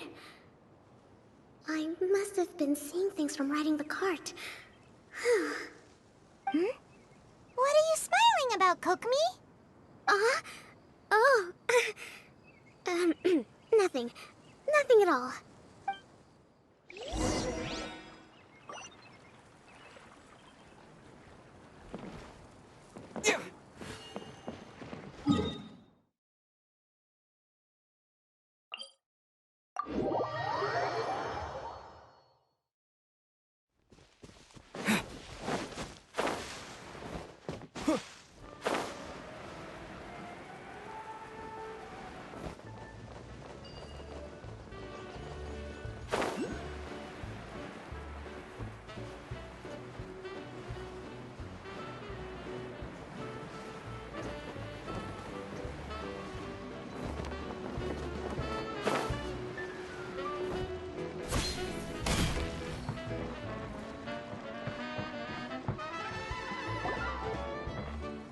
Welcome back! Well, any good news? Oh, don't tell me! You've taken care of all the problems and now I don't have to do anything?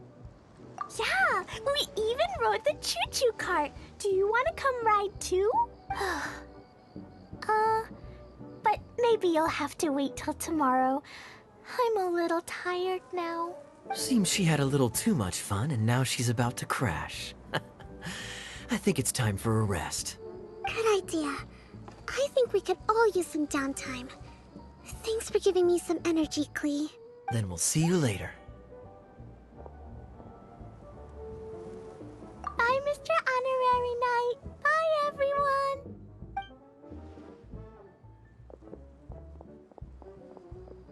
Well, it sounds like our young mage enjoyed herself. I'm so happy that she had a good time. So, back to the missing component. Did you bring it? You bet!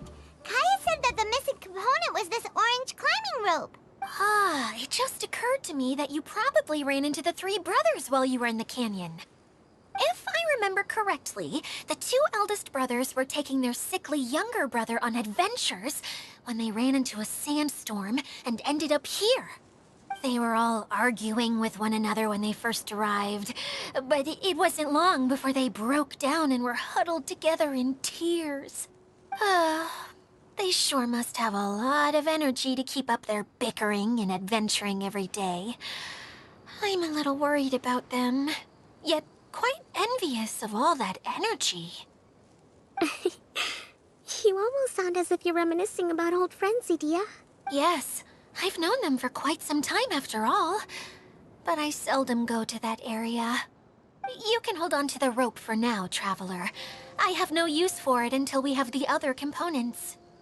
By the way, Eula and Kale have also returned, but I'm afraid they weren't able to make much headway. They mentioned that they would like to head to the jungle north of here, once you have all rested up. Now that I've told you everything, I'll go rest. I'll go and check on the situation in the remaining 2 areas. Do you need me to accompany you? Oh, no, it's all right. You've already accomplished a lot today. You should rest up.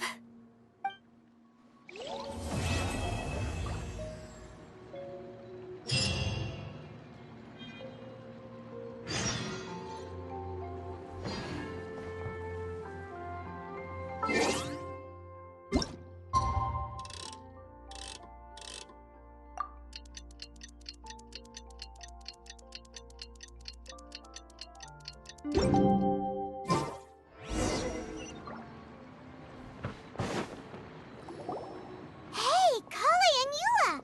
Oh, Adia is here too! Hey, it's the Traveler and Paimon. How are you? Did you rest well?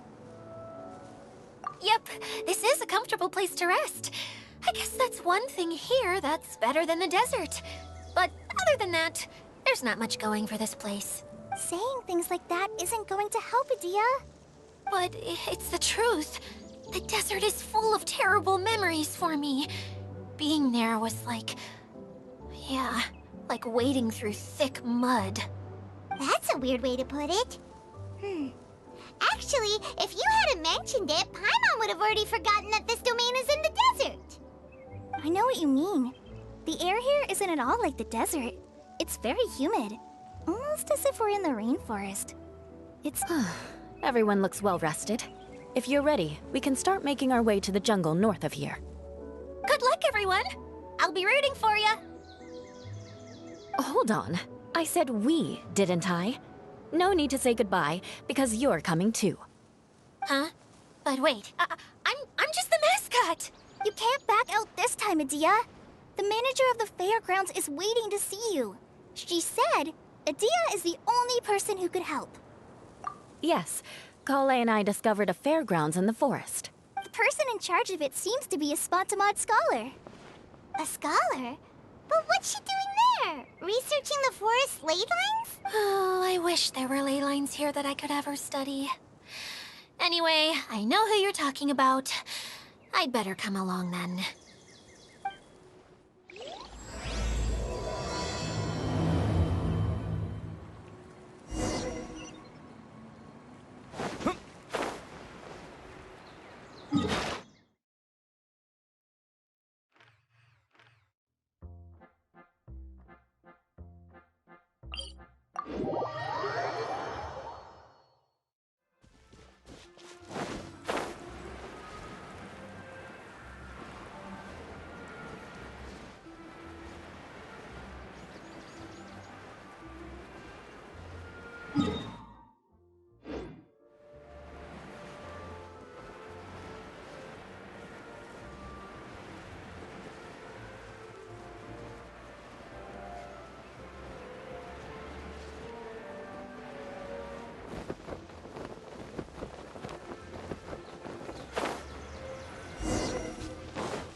Finally, someone has arrived.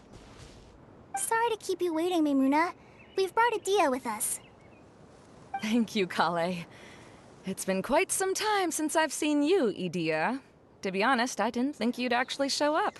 If anything, I thought you'd be curled up somewhere crying alone. Hey, you shouldn't be saying things like that. Doesn't seem to be the first time Paimon's heard someone say that about Adia, though. You want to see me cry? Fine. I'll stop crying right here. No, please don't. All right, I shouldn't have said that. Now, who are these two? And Paimon is Paimon! They're reliable helpers. Lucky for you that I found them. You'd better be more careful about how you speak to them, okay? Of course. Good to meet you. You may call me Maimuna. For the sake of time, we should forego the usual pleasantries. Please follow me.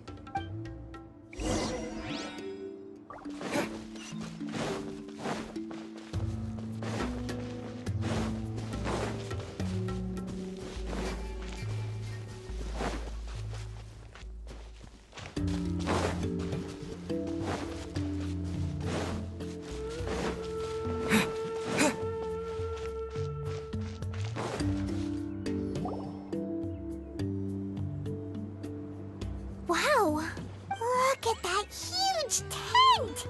Amazing, isn't it? I helped make it. What fun would a fairground be without a tent, right? Really? Paimon knew you couldn't be so pathetic. You just act modest all the time to hide your actual abilities. Huh? What is it, Kale? Sorry. I'm not sure if I should tell you. I'm afraid it might dampen the mood. That's not important. Please, just speak your mind. Well, there are lots of vendor booths set up here, but there's no one running them. In fact, there's no one at this fair at all. It looks pretty deserted. The truth is, this used to be an exciting and bustling place. But just a few days ago, something happened, and it seemed like... Like, the world was suddenly flipped upside down? Yes, exactly. Something fell from the central hub into the tent and knocked down the crystal light that was hanging at the top. Oh, the crystal light. Mm-hmm.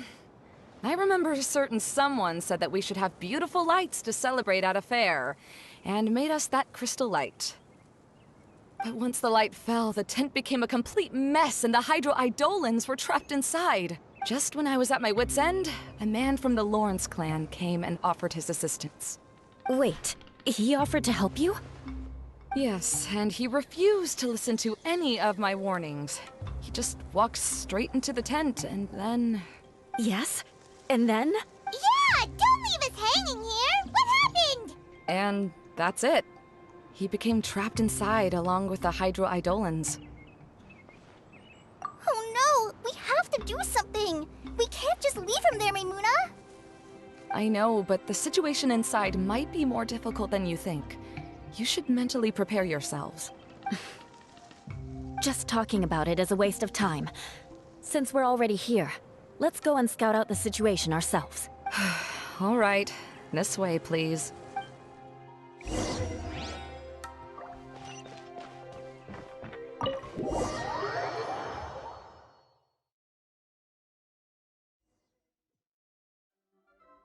There used to be a large stage inside, but after everything got shaken up, it seems the very nature of the entire place was altered. The lamps and crystal light that were hanging above have all fallen down, which makes repairs near impossible. Wait, so you mean it's difficult to move around in there? Yes, mainly because of the lights. Do any of you have experience being on stage? Once the stage lights turn on, everyone's attention is focused on you. I can't stand that feeling. Having everyone's attention focused solely on me would just make me feel terrible. Me too! I'm no good at speaking in front of people. And then to have everyone staring at you? Ugh. Just the thought of it makes me shudder. Sounds like you have some things you haven't been able to let go of yet. Please don't laugh. I'm trying my best to change that, but there are still some things I can't overcome. Like when there's a lot of people around, or when people are staring at me? No, there's nothing funny about that. And you know what? It's not a bad thing to care when other people are looking. That's my opinion anyway. Think about it. Only people who have high standards for themselves would worry about failing to meet others' expectations. You have many good qualities, Kale. I bet if you had to learn dance since childhood like myself, then you'd be an even better dancer than me. No way! That would be impossible. I can relate. I know exactly how she feels.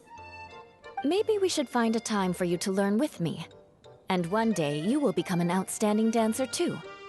By that time, you'll be so focused on performing your beautiful moves that you'll no longer worry about an audience watching you. Wow.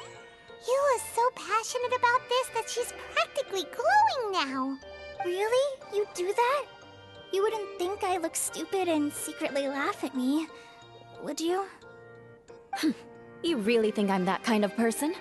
Fine. Vengeance will be mine. Oh, no! Of course not. Alright, please teach me.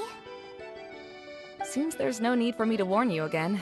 Anyway, you just need to open the curtain and you'll be able to see the stage.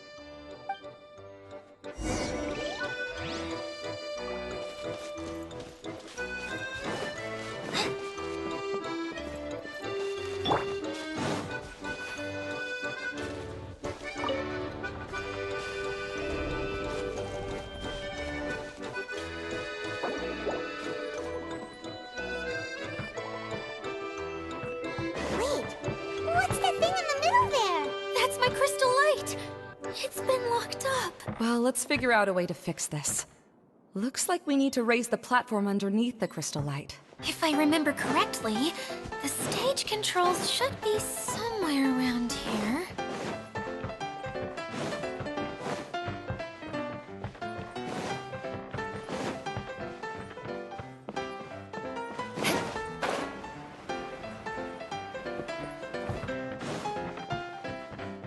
More speed.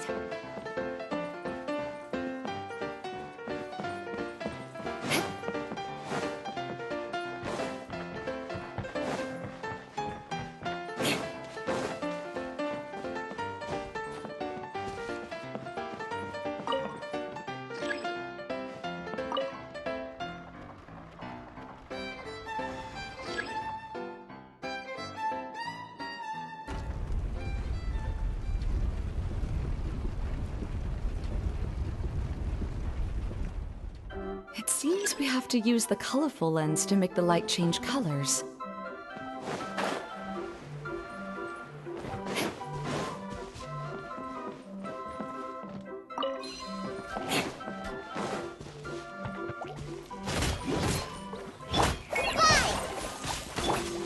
Crush!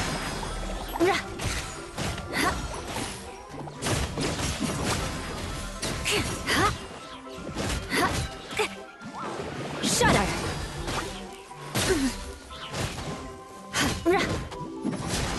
Yeah!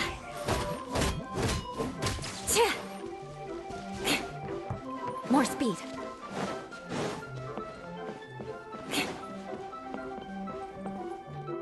That's one way of shining new light on the problem. Hey, Maymuna? Do you happen to know someone named Sino? No, never heard that name before. Why do you ask? Oh, never mind then. Paimon was just thinking you two would have a lot in common. Back to the situation at hand. We should probably head into the passageway that opened now. Hello? Is anyone here? If you can hear me, please help! Lessig Lawrence? Who are you? Who has the audacity to utter my full name? You sure don't look like you're in any condition to be talking like that. Yep. He's a member of the Lawrence clan, all right. Even though he's hanging on by a thread, he still insists on clinging to meaningless etiquette. You. What are you doing here? Huh. Have you come here to mock me, Eula? If you would just think for a moment, it should be pretty obvious why we are here. Yet, now you're intentionally trying to provoke me? Of course, you don't have to accept my help. After all, aristocrats are naturally superior and need no help from others. Yes, thanks for the reminder. I don't need help from the likes of you. I don't think he really means it, Eula. His tone was harsh, but he keeps glancing at you from the corner of his eyes. It's my opinion as the healer that he needs help. Okay. He's been trapped for so long that it seems he's forgotten how to hold a decent conversation. How ridiculous. Let's go. We'll leave the stage to this person who'd rather save face than save his own life. Hey, no, wait! Halt! You cannot just leave me here. We're both of the Lawrence bloodline, after all. Helping me when necessary certainly won't tarnish your prestige. If anything, my embarrassing predicament will be overshadowed by your virtuous deed. We must uphold the prestige and dignity of the family. This is the best reason you could come up with? You think tacking on the word family will be enough to talk me into helping you? You should be ashamed for your careless actions. It's because of you that we all had to come here. Seems everyone in the Lawrence clan is this way. They'll do anything to save face. All right. Looks like it's time for the mascot to step in. Here you go. One for Eula, and one for Lessig. What is this? Candy? Thanks. Oh, the smell! It's just like the aroma I smelled coming from the lens. Yes, that's right. Enjoying something sweet always lightens the mood. Oh, thank you, Miss Mascot. I certainly do feel much better now. So he's willing to thank someone else, but not me. Eula has been worrying about you the past few days, and asked me several times regarding how to find you. But now that you two have been reunited, I won't have to keep answering her questions anymore. Oh, I'm so happy. Let me clarify one thing. I don't care what happens to him. If you're going to keep saying nonsense like this, then... Eula will never admit that she actually cares about him. Yeah, you're probably right. If you're going to keep saying nonsense like this, then at least give me another piece of candy. Hmm? Oh, sure. I still have more. Sorry. I admit my mistake. I know I've caused heaps of trouble for all of you. Why couldn't you have just said that earlier? I'm back. Oh? Have you already finished catching up? Why are you all looking at me? Oh, nothing. Don't mind us. All right, then let's clean things up here and keep working our way toward getting the crystal light fixed. There's no need to push yourself in your condition, Lessig. I'll take him and find some place for him to rest. I happen to be a little tired myself. All right. I'll leave my cousin to you then. You'd better rest up and regain your strength before we settle things, Lessig.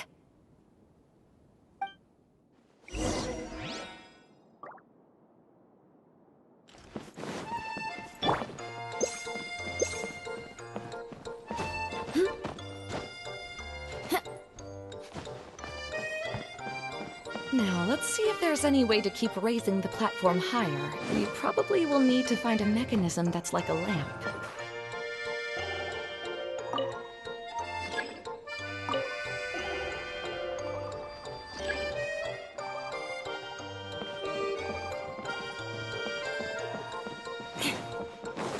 Strange.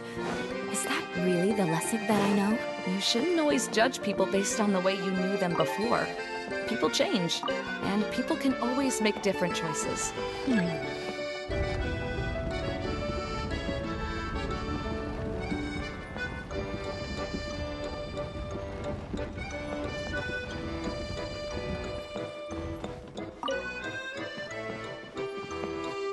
Oh, look! There's a water droplet over there! A hydroidolin! It must have been trapped in the curtain, but at least it seems to be okay.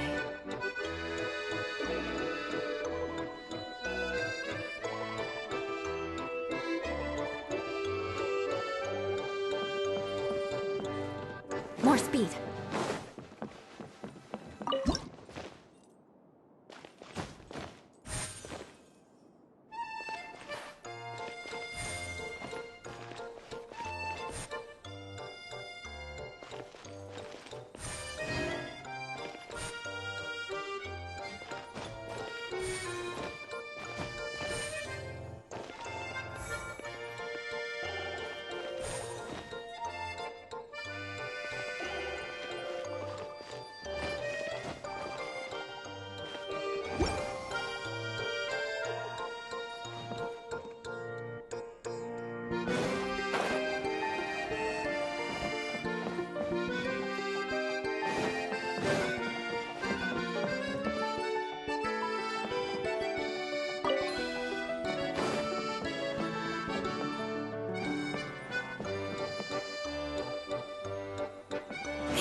More speed.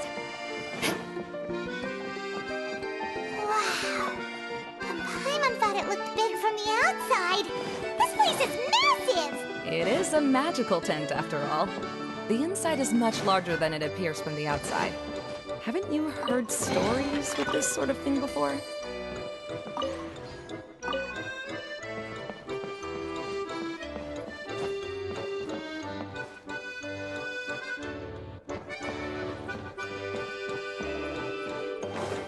More speed.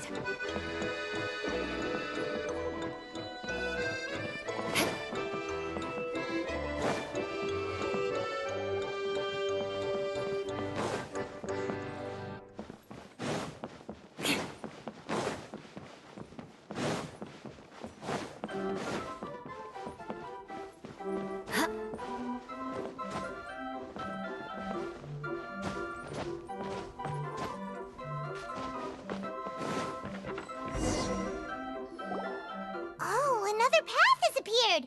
This should be the last level! Yes, don't worry. We're almost to the top of the tent. The last thing we need to do is raise the crystal light to the very top of the tent. After the stage collapsed, I realized that having it raised only halfway makes it look a lot like the stage at the Grand Bazaar. Have any of you visited the Grand Bazaar before? No, I haven't. I have. I've gone there a few times with Master Tighnari. The place is bustling with all kinds of vendors. And if you're lucky, you can see Nulu perform her dance. Oh, a dance from Sumeru?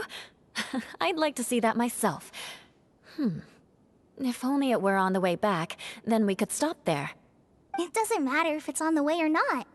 I would be happy to take you whenever you have time, Eula. Great. I'll take you up on that offer. Yeah! Now that Paimon thinks about it, we've already been there more times than Paimon can remember. Really?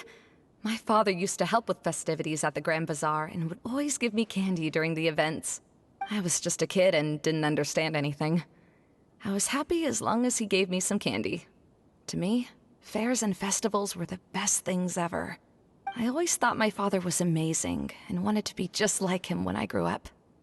But aren't you a scholar in the academia, Mimuna? As far as I know, scholars seldom could spend time doing anything but research. I doubt you could have time to assist your father in preparing festivities. Yeah, seems you read me like a book.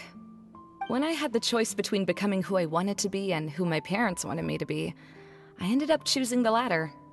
but I was never happy about it. Huh. That's almost the exact opposite of Eula's situation. You must have already realized that. Why else would you set up all the booths here and make this place like a fairgrounds? Yes, but I'm still not as happy as I imagined I would be. I realized that attending a fair and running a fair are two completely different things. The main reason my childhood was so fun and carefree is because my family worked hard. But my father knew how difficult and tiring running a fair could be, so he wanted to push me towards academics. But in the end, I didn't do well in either. I gave up on myself and resorted to investigating ley lines in the desert. Some things happened, and then I accidentally ended up here. I finally had a chance to make my wish of running a fair come true. But after seeing everything come crashing down, I feel like I've lost the strength to go on. It's not as bad as you make it out to be, Maymuna. No need to feel so down. You have the courage to change, and you've been actively guiding us on this journey. Someone who's given up on themselves could never do these things. Oh, Kale. I understand my situation better than anyone. You don't need to try to comfort me. It's not that I'm trying to comfort you. It's just that people sometimes don't realize that their actions speak louder than words. Believe me, this is something that I learned from my time together with Eula. Oh? What are you trying to say? Oh, nothing. Now, let's get that crystal light fixed. All right.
Good. That should do it.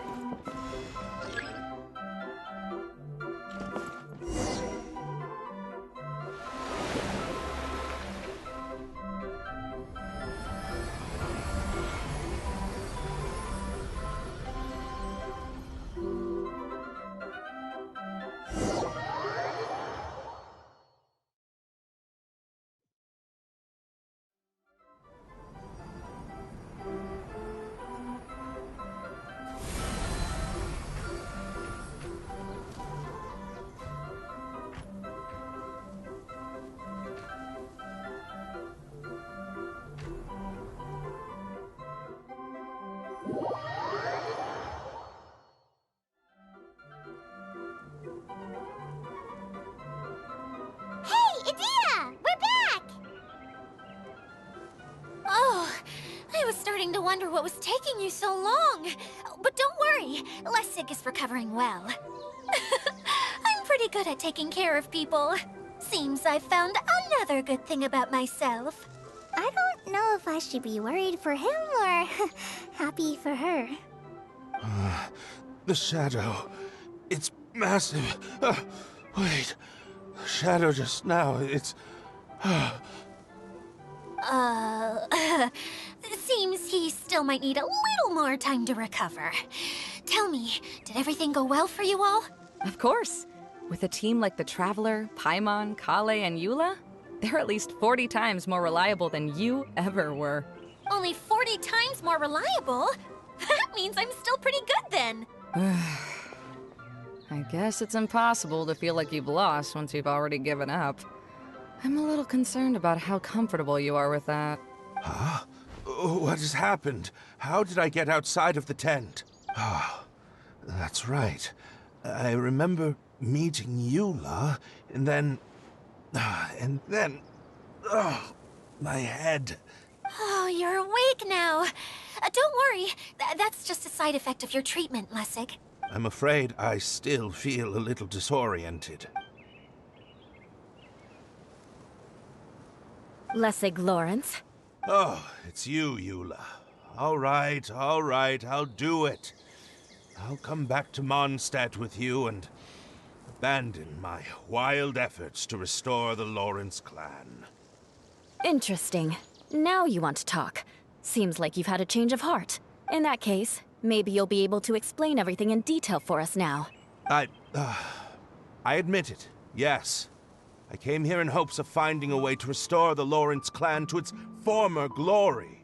But it was a long journey, and I didn't always know the way. I passed through Liyue and Sumeru. There was even a time when I lost my wallet and had to live in the wild. But the peculiar thing is, I realized that nobody knew me out there. And not a single person even cared about the Lawrence clan. You and I are like glass pawns that were raised in shackles. We were taught to act like nobles, but outside the walls of our home, the people of Mondstadt despised us. Such pompous, hateful, and stubborn teaching. It all culminated to making us cling to the old aristocratic dogma in an attempt to maintain our pride. It's like a never-ending game of tug-of-war, but it is meaningless. You understand. Or I should say, you have already long understood. But I'm afraid that I have only just realized this. Paimon sorta understands what Lessig is saying. Everything he said is true. Your family is probably unaware that you've already changed how you see things. Yes, this has all happened recently. After coming to this domain, I realized the Mondstadt that I want is one where not everyone fears me. All that I and many other members of the Lawrence clan long for is a place where we can live peacefully with others. Lessig, both you and I never had anything to do with the glory of the Lawrence clan. That is all in the past. We are just ordinary people. I originally planned on returning to Mondstadt after taking care of things here. I never thought you would come here.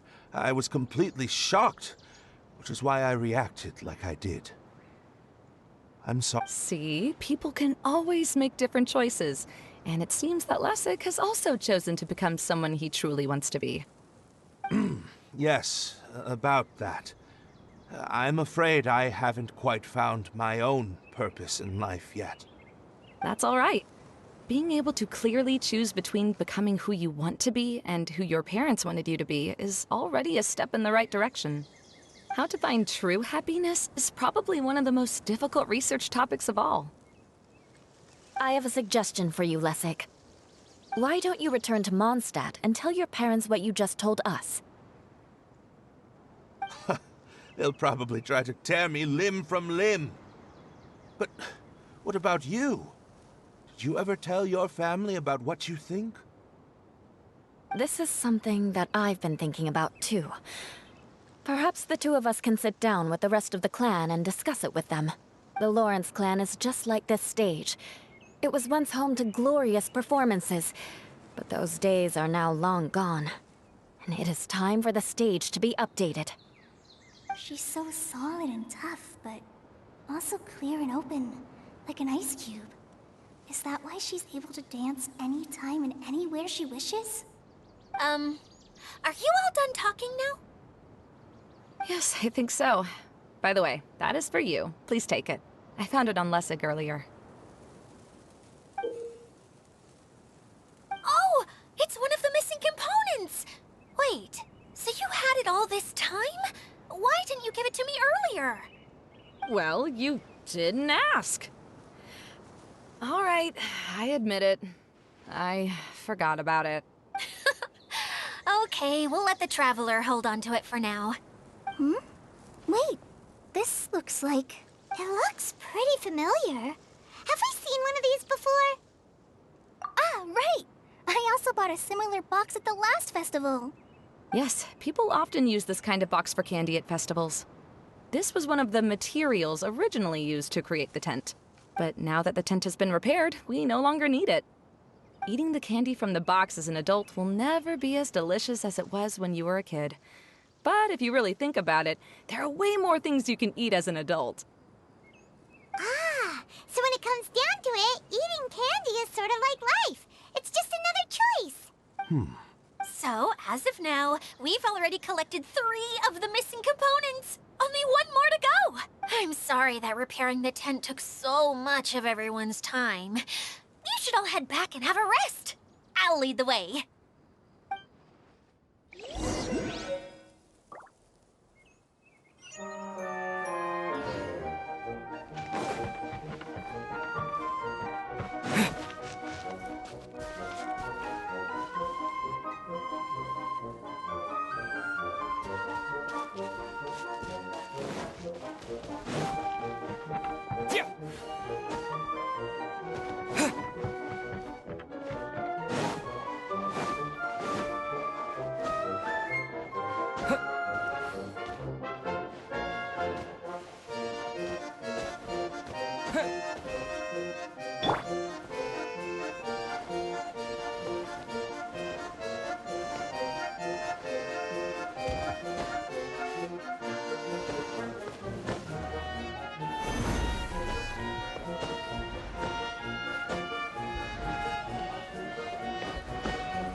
Hey, Kokomi! You're already here! Oh, you're back. I trust your adventures to the forest went smoothly? Yep, you could say that. How about you? Up to anything today?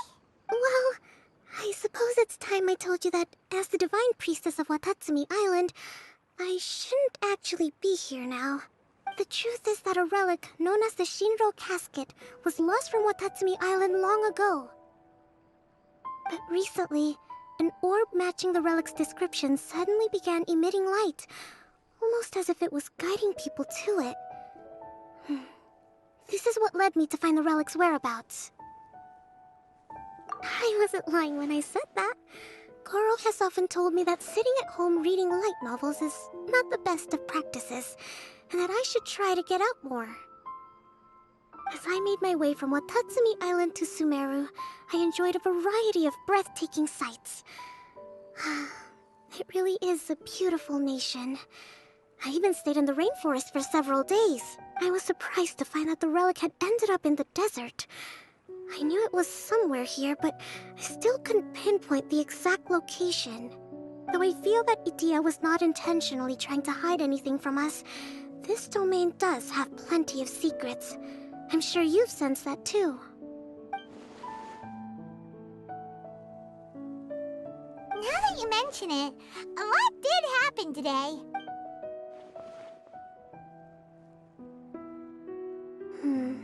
I see. When you found Lessig, did you also happen to find any clues related to this domain? I'm afraid that he was caught up in his thoughts and didn't pay attention to his surroundings. Actually, before the world was flipped upside down, this domain didn't look anything like this. Hey, everyone!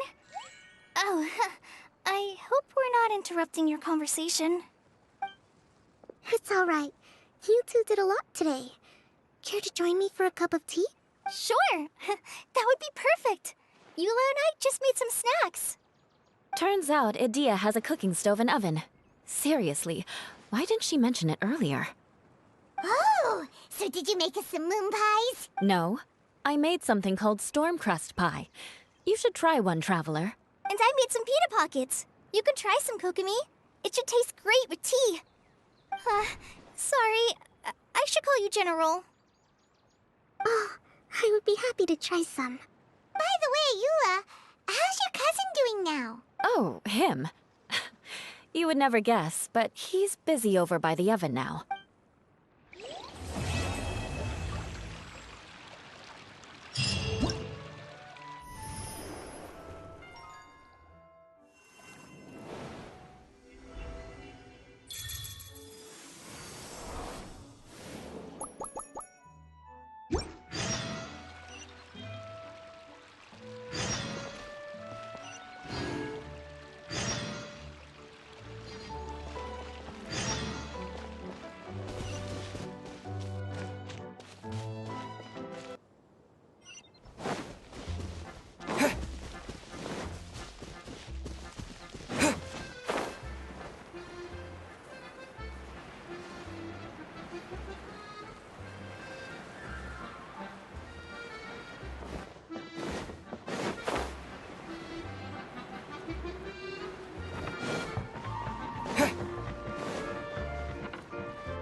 I can't. No, really, it's all right. We want to do everything we can for the domain. Yes, and to be completely fair, I'm the one who caused this terrible mess in the first place. Oh? What happened? Did Paimon miss something? Hello, you two. Lessig was just telling us what happened. Perhaps you should allow me to explain. I'm afraid it was I who caused all this trouble in the domain. Yes, it was Lessig. To be precise, I saw a most exquisite water orb at the entrance of the domain. It reminded me of an astrolabe my grandfather gave me when I was 7 years old. I was curious if it could rotate, so I reached out and touched it. Little did I know that it was the core of this entire domain.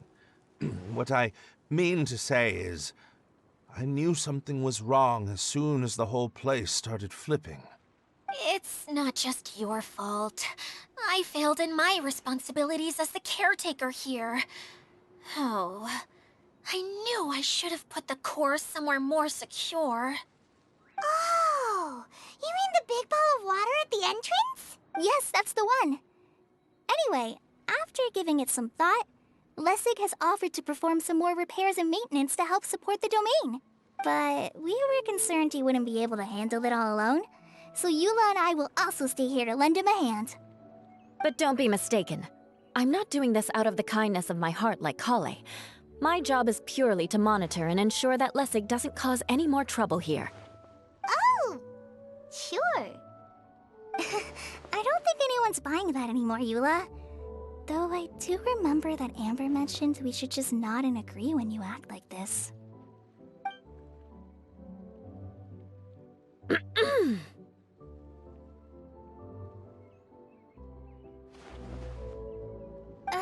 Right. You better not slack off today, Lessig. No, I'll get right to work. Either way, Lessig is going to be in charge of making lunch for everyone today. Yes, I'll try, but I'm not sure if my skills will prove satisfactory. What was that? No, I mean, thanks everyone for giving me a chance to redeem myself. I can already feel new strength kindled inside me. Ha ha ha. No, maybe that's just the heat of the oven. Very good. But you should conserve your strength. Many parts of the domain are still in disrepair, so we have a lot to investigate. Seems Edea has a little more pep in her step after finding others to help do the work. Now that you three are situated, we can focus on what the rest of us will be doing today. I'll go gather the others. We should get ready to leave as soon as possible.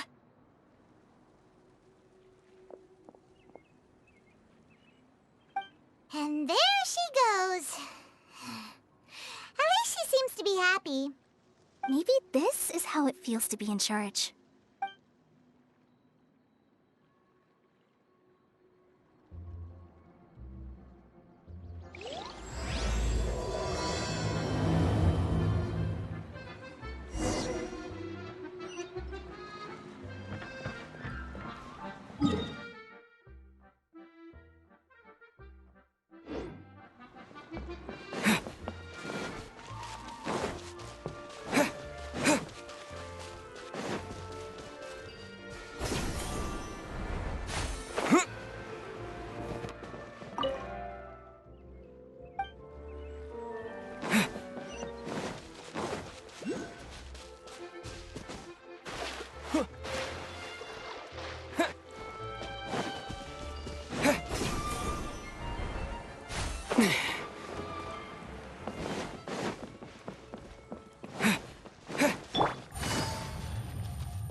Take it easy. Where are we going now?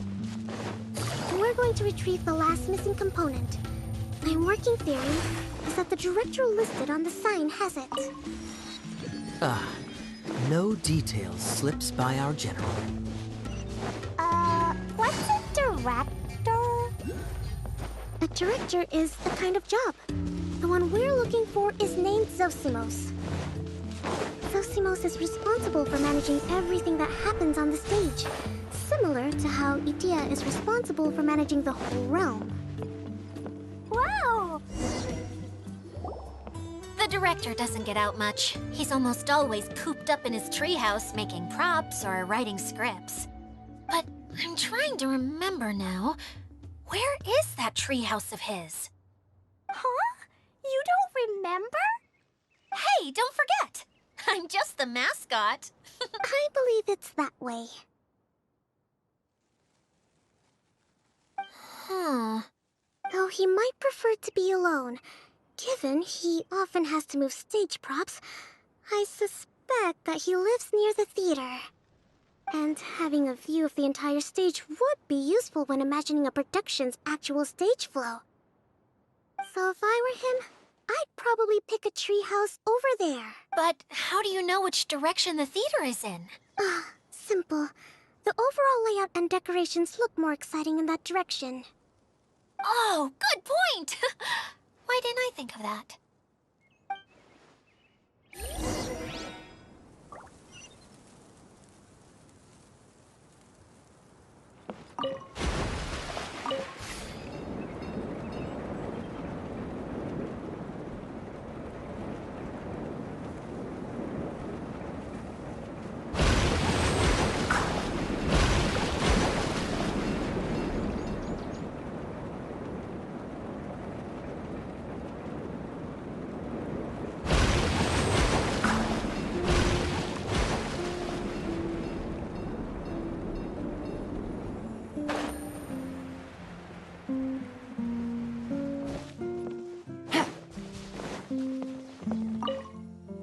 Take it easy.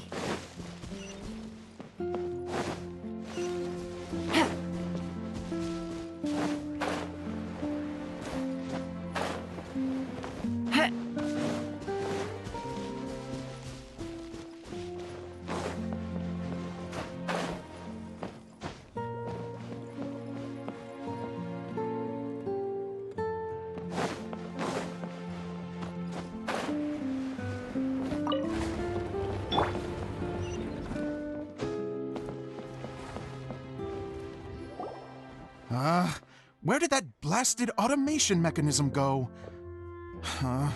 The male actor standees are here, but where are the female ones? Who's that? Idea? Yes, Zosimos! 'Tis I, Idea! How's that for a dramatic entrance? This is a surprise. I was sure you'd be... Curled up in a fetal position, crying to yourself? Wow! What a fascinating little creature. Did you just read my mind? The name's Paimon? no mind reader. Just call it an educated guess. It seems everyone shares a similar opinion about you, Edea. I knew from the start that a managerial role wasn't for me. But I found my true calling now. As a mascot! Mascot? Is that a new role? I don't remember casting you for that. Okay, enough about me. I'm just here to introduce you to some new friends of mine. And that's why we came to see you. Well, do you have the component that fell out of the central hub? I do. I'm afraid the incident has caused many malfunctions with the stage mechanisms, and I can no longer put on any performances. Okay, so you're holding the component ransom till we help you fix the mechanisms, huh? No, till we fix the stage, surely. I'd have thought he wants us to make some more props, no? Given that some of the standees are missing. Or maybe the component is broken and we need to fix it. You're all forgetting that the majority of his work involves writing scripts. I'll wager that he wants us to edit them. What has gotten into you all? What sort of person do you take me for, The component is safe and sound. I can give it to you now if you'd like. Although I was hoping that maybe you might be willing to help rescue my show?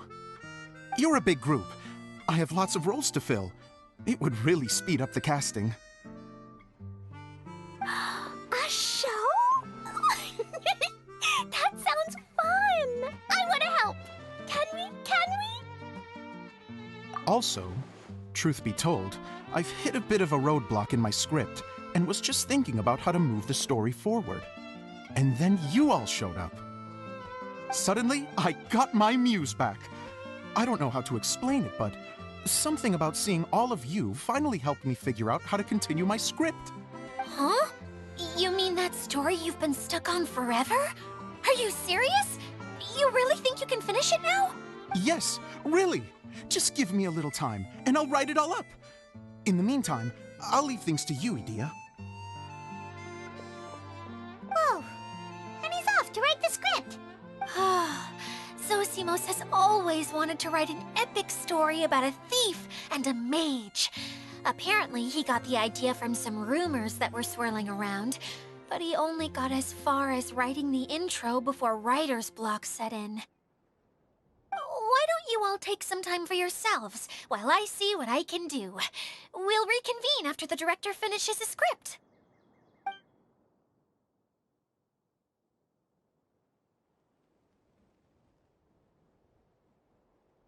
A director, my friends, is a storyteller. And the key ingredient to every good story is inspiration. The moment I laid eyes on General Sangonomiya, inspiration hit me for a brand new character. The heroine was the missing piece of the puzzle. The rest of the story flowed naturally from there, and now it's finished. So please, take a look through your scripts, and we will tell this story together.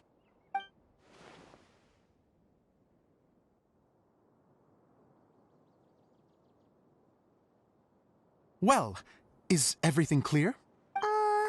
Director Zosimos, how do you pronounce this word? Let me see. That's sojourn. It means to stay for a while. This is a very cute moment, so let's make sure that comes through in the performance. Oh, wait. There's another word I don't know here. It's okay, Klee. We can go through your lines together a few more times after this meeting's over. That would be most appreciated, Kaya. I had a feeling about you, actually. You seem to know a thing or two about character acting. Tell me, have you acted before? You're too kind. It's all in the script, really. It just rolls off the tongue. Oh, you think so? Well, you definitely have a knack for it. I've actually been looking out for someone with your talent. If I make it as a big-time director, then I can see us working together for the long term. Be sure to stay in touch, okay? You and I are gonna go places. What can I say? Great. Fantastic. Now then, please go through your scripts one more time. But don't just read the words. Remember my notes. and really let the character inhabit you. I need to have a look at the stage, so I'll leave you to it. If you need me for anything, I'll be in the big theater right in the center of this area. Wonder what the theaters are like here. Let's go check it out while everyone's still getting ready.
Where did it go? I put it right here. Hey, Zosimos! What you up to? Oh, it's you two. Please, come here. Feast your eyes on this stage. I designed it myself. So, directors have to design the stage too? Oh, I'm no ordinary director. I take a more holistic approach. Directing, script writing, stage design, I do it all. Sounds like a lot of work. Edea wouldn't be able to handle that kind of job. Edea has her work cut out for her too, you know. She's my one and only member of the audience, though she often criticizes my shows. Well, she just says what she thinks. You don't know how to write, or this is getting ridiculous. I think it's because I use preprints in a way that she feels goes against what they're intended for. But even though she's my harshest critic, she's also been my biggest supporter in a lot of ways. I guess you could say she's like my agent. I'm very grateful to her. I've always dreamed of being a director, but I've never had the chance until I came here. So, what did you do before you came here? Like I said, I dreamed. From a young age, every time I came home after a show, I'd go over the story again and again in my mind. Growing up, my biggest aspiration was to be a director. Unfortunately, I couldn't offer much beyond my practical skills, so I ended up spending most of my time as a prop designer and doing a bit of set design on the side. Don't get me wrong, I do love building the set, but nothing satisfies me more than putting on my very own show. No wonder you only wrote director on the sign. Exactly. You're not doing a great job of convincing me that you're not a mind reader. By the way, could I ask you for your help with something? I'm having trouble finding the master script, and I'll need it shortly. The one you only just finished writing? You lost it already? Yeah. After I handed everyone their copies, I held on to my master copy while I was checking on everything around the theater. I must have dropped it somewhere. If it's not here, then it might be in the attic. These are the only two places I've been since I finished writing it. But, I still have some things to do to get the stage ready. Would you two mind having a look for me? No problem. We'll find it.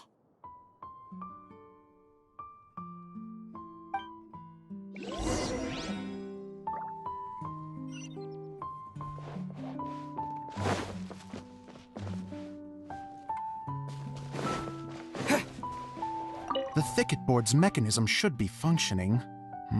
Let's see. There's the lights.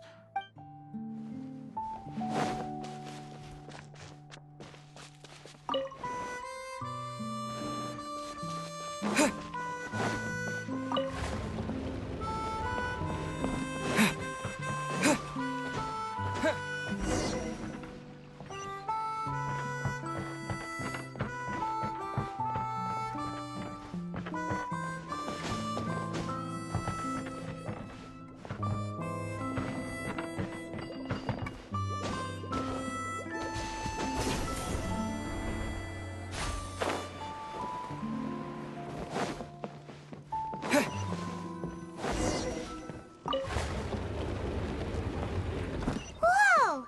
Look at all these books! Now, where's the master script?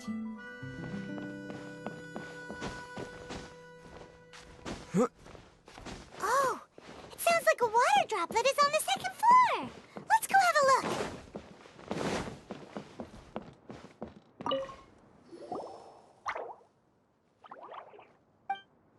Wow, this is a lot of scripts. Looks like the water droplet has been managing them for the director. Most of them look like works in progress. Then it should be the one that's finished. Okay, let's look for the thickest one and then check the ending. This is the only script that fits the bill. Plus, it looks pretty new. This must be the master script. Let's go give it to Director Zosimos. Zosimos, we got your script! Ah, thank you. That's a huge help. I'm running out of time here. There's no way I'll be able to fix everything up perfectly. We may just have to wing it. Anyway, the stage is secondary. The performance is what really matters. Things can always go wrong on stage, but as long as the show goes on, it should be fine. You don't sound very confident in what you're saying. It's true. I realize now that a show is the art of the unknown. Even if you have the same actors performing on the same stage, the performance will be slightly different every time. Those subtle differences are what make each performance special. Okay. One last request. Traveler, you can enter the preprints, yes? The truth is that my sets are composed entirely of preprints. First, I use materials to make the objects. Then I take those objects and turn them into the preprint. Now, of course, preprints are really meant for making objects to furnish the domain. So using objects to create preprints is, strictly speaking, the reverse of what this is intended for. But Edea said that if this is what I really want to do, she's not going to stand in my way. So that's what you meant earlier. Okay, well, what do you need us to do? I'd like the Traveler to go into the preprint set and help move props around during the performance.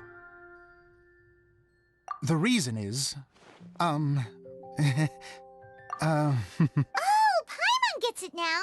If you're busy directing, moving the props, and operating all the mechanisms, you never get the chance to watch the show.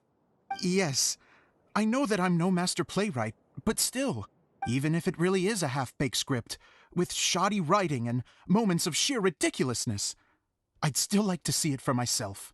Just once. Hard to turn a guy down after a speech like that. Thank you. Genuinely, I'm so grateful. I'll go and inform the others. Then, as soon as you're ready, the show can begin.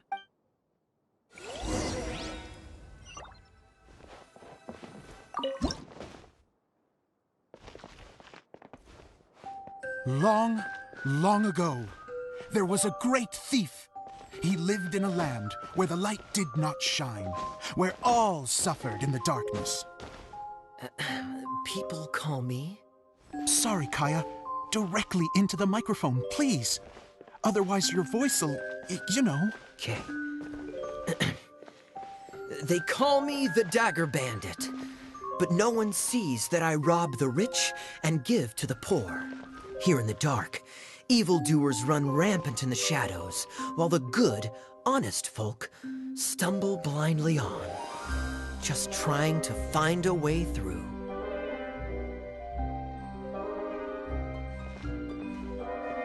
As the bandit brooded, suddenly the world was inexplicably changed as a single star appeared on the horizon and flew across the sky. Traveler, stomp on that movement mechanism in front of you.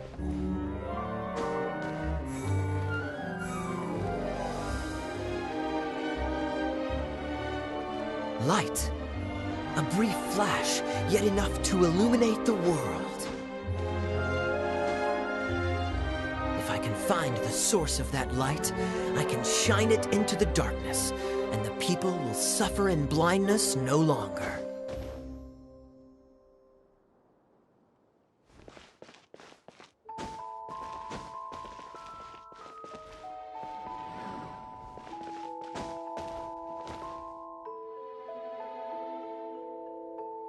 Without a moment to spare, he set off to follow the star's course. All the while, the star kept moving through the sky.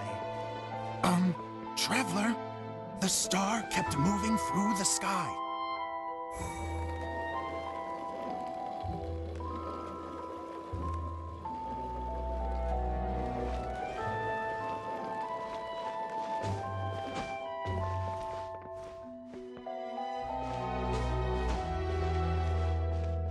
Looks like I have to go through the desert. This could get dangerous. If everything he'd heard was to be believed, the desert ahead was a no-man's land filled with horrors. Worse still, the star had landed in the most difficult-to-reach location, surrounded by sheer cliffs. But he was determined to press onward. I've come this far, and I'm not about to turn back now.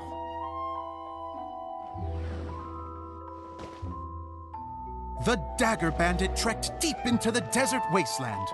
Yet when he finally arrived at his destination, he found not a fallen star, but a young girl, dressed in white. How strange. I'm positive this is where the star landed. Young lady, do you know where the light has gone?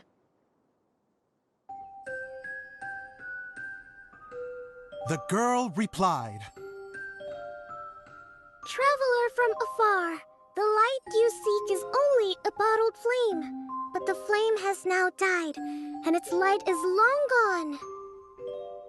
A bottled flame? Yes, it was a gift from another. And so, the girl began to tell the story of how the bottle came into her possession. The girl hailed from a kingdom that sat atop the waterfalls. But when the reigning dynasty fell and a new one seized power, she and her people fled for their lives. A thick fog began to fill the air as she made her way through the forest, and dense thickets tried to block her path. There is a mechanism down there that you can press to retract the thicket board below the stage.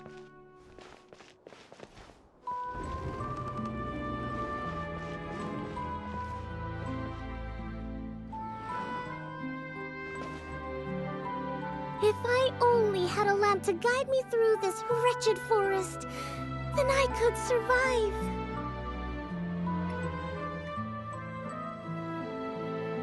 With scratches covering her arms and legs, the girl pressed through the pain and made her way forward. The road ahead was arduous, but she was determined to press onward. I've come this far, and I'm not about to turn back now.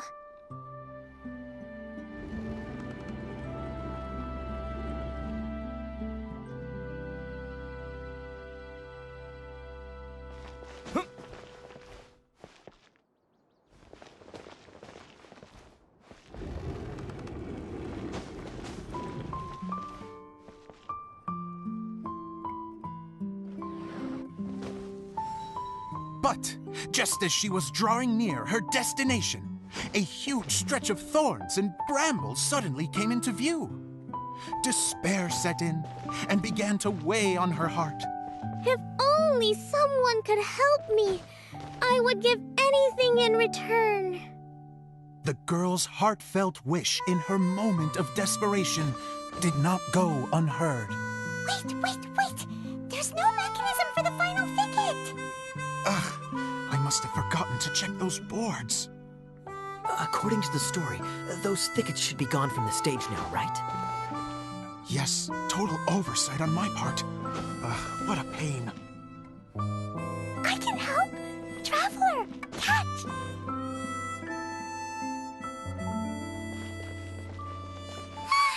It's a Jumpy Dumpty! The girl's heartfelt wish did not go unheard, for a Jumpy Dumpty who was passing by helped to clear a path for her. Oh, thank you, Jumpy Dumpty. And so the girl continued her journey deeper into the forest. But what she found there was not a lamp, but a mage glowing with fire. So, just to clarify, it was supposed to be the mage who helped burn a path through the thicket. Save it for the end, man! The mage took pity on the girl and handed her a bottle. Then, the mage began to tell the story of how the bottle came into her possession. The fiery mage had an adventurous spirit and enjoyed taking long journeys. On one such journey, while taking rest in an oasis, she found a beautiful bottle by a crescent-shaped lake. Klee, quick, get in the light. She was an extraordinary mage with the power to grant people their wishes. She turned the bottle into a thing of equally extraordinary power. But the only place that it could make wishes come true was inside of the bottle. Oh me, oh my! Look at this wonderful bottle of mine! It could make a fine toy. But better still, a sojourner's home. The fiery mage blew into the bottle, allowing it to grant one single wish outside its glass walls. Oh, am I supposed to blow into it? Wow, it lit up! A flame was kindled within the bottle, and it began to glow a fiery red, just like the mage herself.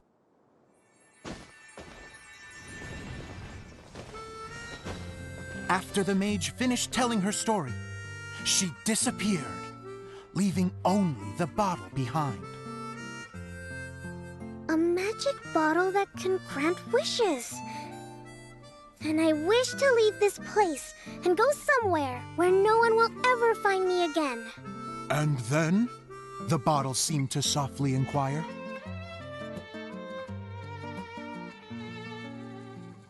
I don't know. The flame in the bottle faded as the girl's single wish was granted, and she found herself in the middle of the desert, far away, where no one could ever find her.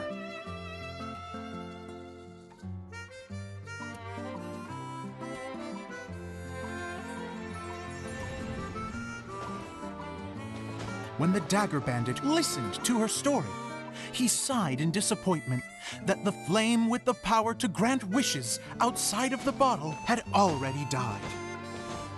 But this doesn't make sense. If it truly granted my wish, then nobody should have been able to find me here. Maybe they shouldn't. The desert is difficult and dangerous to navigate, but I was determined to make it, no matter what. Then take this bottle with you for your trouble. It may be able to grant you your wish, though sadly, only within the confines of the bottle itself. All I wish for is light. Honoring the bandit's request, the girl wished for light inside the bottle, and sure enough, it lit up. They found that while the light was only generated within, it could nonetheless shine through the glass and reach anywhere in the outside world. Even though it doesn't burn as brilliantly as the light that shone before, this is still an extraordinary light. What will you do after I take the bottle?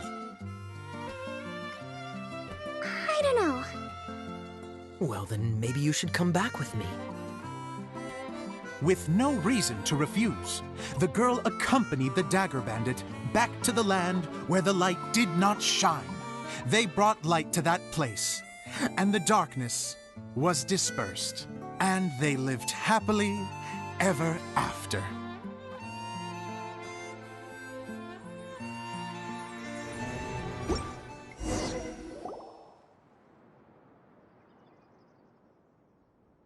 And we're done! Seems the show went pretty well.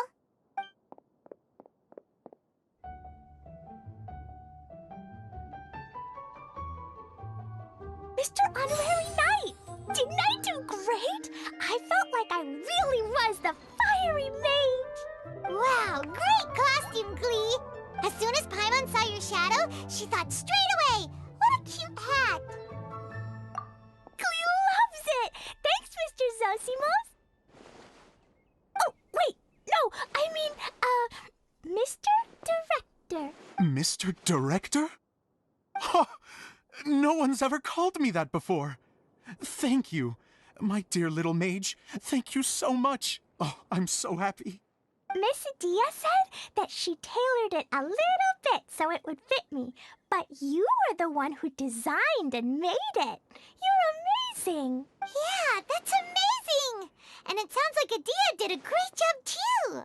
It was nothing really. Just one of those, oh no, whatever shall I wear to the ball moments. Sewing comes in handy at times like that. Sewing is an art in its own right. You're more talented than you give yourself credit for, Adia. Really? Oh, I'm just gonna go for a second. Please, chat amongst yourselves. She gets embarrassed so easily. She really can't handle being in the spotlight. Adia's a sensitive person and doesn't have a whole lot of self-confidence. I hope all the excitement hasn't brought her to tears. Oh, I'm a little worried. Don't worry. I'll go make sure she's okay. I'll see you all later.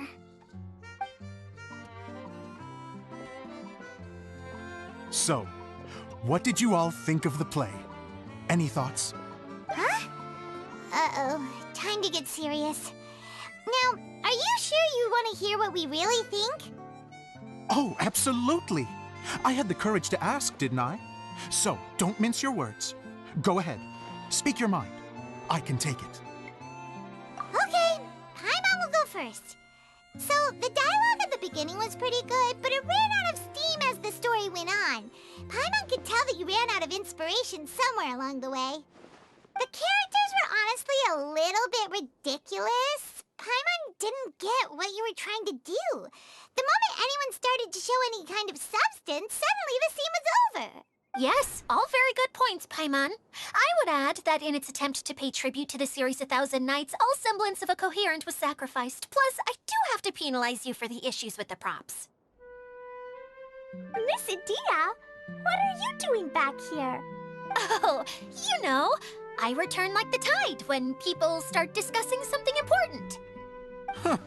Especially when it has to do with criticizing my show. But there was one thing I liked about it. Just one, mind you. The story had a good ending. You think so? I thought I was letting him off lightly. Adia, could I borrow you for a moment? Oh, sure. Excuse me for a moment. Back to you, Paimon. Keep up the good criticism. Okay, in that case, Paimon did have one other complaint. Let's hear it. Taking criticism on the chin is all part of being a director. The ending was all wrong. The girl's motives were clear and simple the whole way through. It was kind of jarring when all she had to say was, I don't know. And doesn't anyone else find it weird how her whole community was on the run, but she was only looking out for herself the whole time? I'm fine. I'm not going to improve without feedback. I also learned a lot this time with the chance to be off stage. To be honest, it was a dream come true. What a great attitude. You don't seem upset at all by our comments. I wouldn't say I'm completely unaffected, but you're only speaking the truth. They're all very valid points. Still, now that Paimon thinks about it, you did finish the script in a bit of a rush. Maybe we were being a little too hard on you. That's perfectly fine. Nothing is as important to me as my work on the stage. We all use our imaginations when we're kids, right? I used to play with dolls and my own cardboard cutouts by the light of an oil lamp. The shadows would come to life and dance on the walls. I never got tired of it. Fast forward to now, and in many ways, I'm still that same little kid, lying on his bed, making sound effects. And I get the same joy from running a show now as I did in my little bedroom theater. Of course, a director can accomplish nothing without a cast and crew. So on that note, I want you to all know that I am eternally grateful to each and every one of you. Hey, don't mention it! We had a blast! Okay, here, take this. Your component, as promised. It's the bottle from the show! The one that lit up when I blew into it. That's right. Can you guess the secret behind why it lights up? Oh, maybe there's an invisible fairy inside that opens its eyes when you blow into it. Bingo! You guessed it. That should do the trick. Oh, wait, this needs tightening up a little. Hold on, this will only take a second.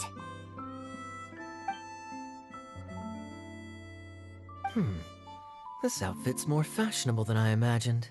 Excuse me, everyone. Do you have a moment? Especially you, Zosimos.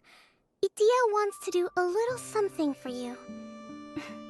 She says it'll be a dream come true. A dream come true? Yes. She said that as useless as she is, she wants to do something for you as the first person to have heard of your dream of being a director. Her words, not mine. I have to disagree, though. I have never thought of Idia as a useless person. How is this suddenly about me? If everybody is ready, then I'd like to invite tonight's male lead to take the stage. Ta-da!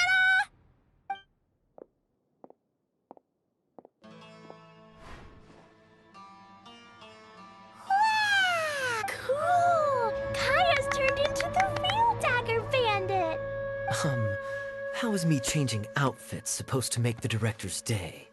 It's just a prototype costume. Is he that easy to please? Don't be silly. If I know our director, nothing will make him happier than to see his ideas brought to life by the right actor. Well, then I'm happy to oblige. Who am I to argue with the star of the show? Zosimos drew up countless designs and made a few prototypes before landing on this one. It just needed some tailoring to fit properly, so I made a few stitches here and there. I hope the result isn't a disappointment. Oh, it's perfect. Idia, I'm so touched. Thank you all. You've made me happier than I ever thought I could be.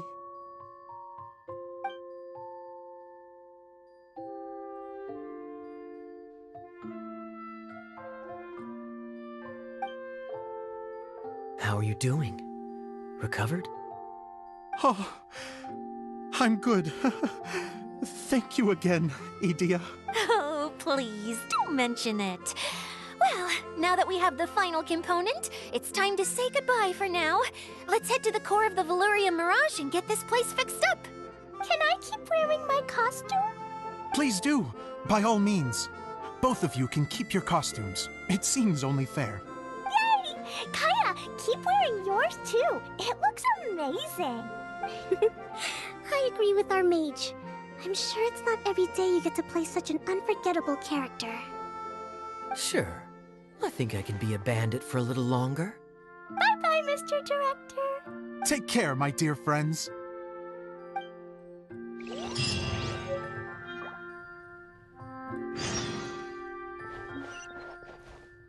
You're going to attempt to repair the core now, right? I hope it goes smoothly. I feel so honored to have met you all. You were a wonderful cast. Thank you once again. I'm so grateful for everything you have done for me. Everyone hold hands.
Oh, Eula and Kale! You got back before us! Yes. Idia had the water droplet send us a message just as the show was coming to an end, so we came back here to wait for you. How is Lessig doing? He finished all the maintenance work, but it took a lot out of him. He's now fast asleep in his room. Oh, I feel a little guilty. Consider it his atonement. It's only fair that he had to do something constructive before being able to sleep soundly.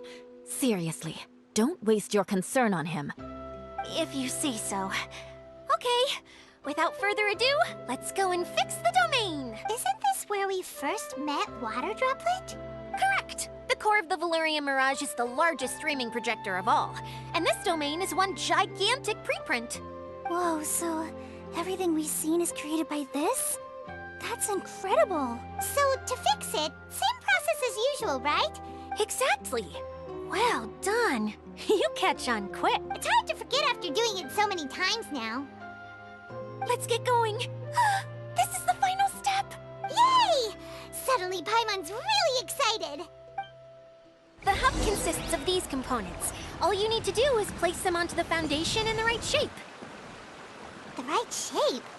But we've never seen what it looks like. Oh, don't worry about it. Close enough will do. As long as it can spin, it'll be fine. Should be fine.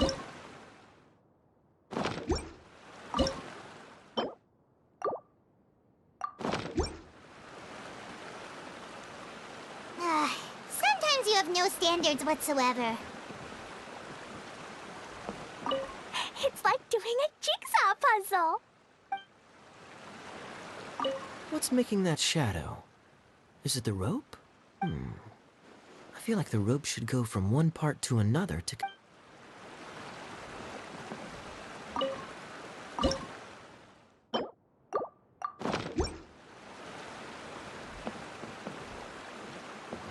What's making that shadow? I feel like the...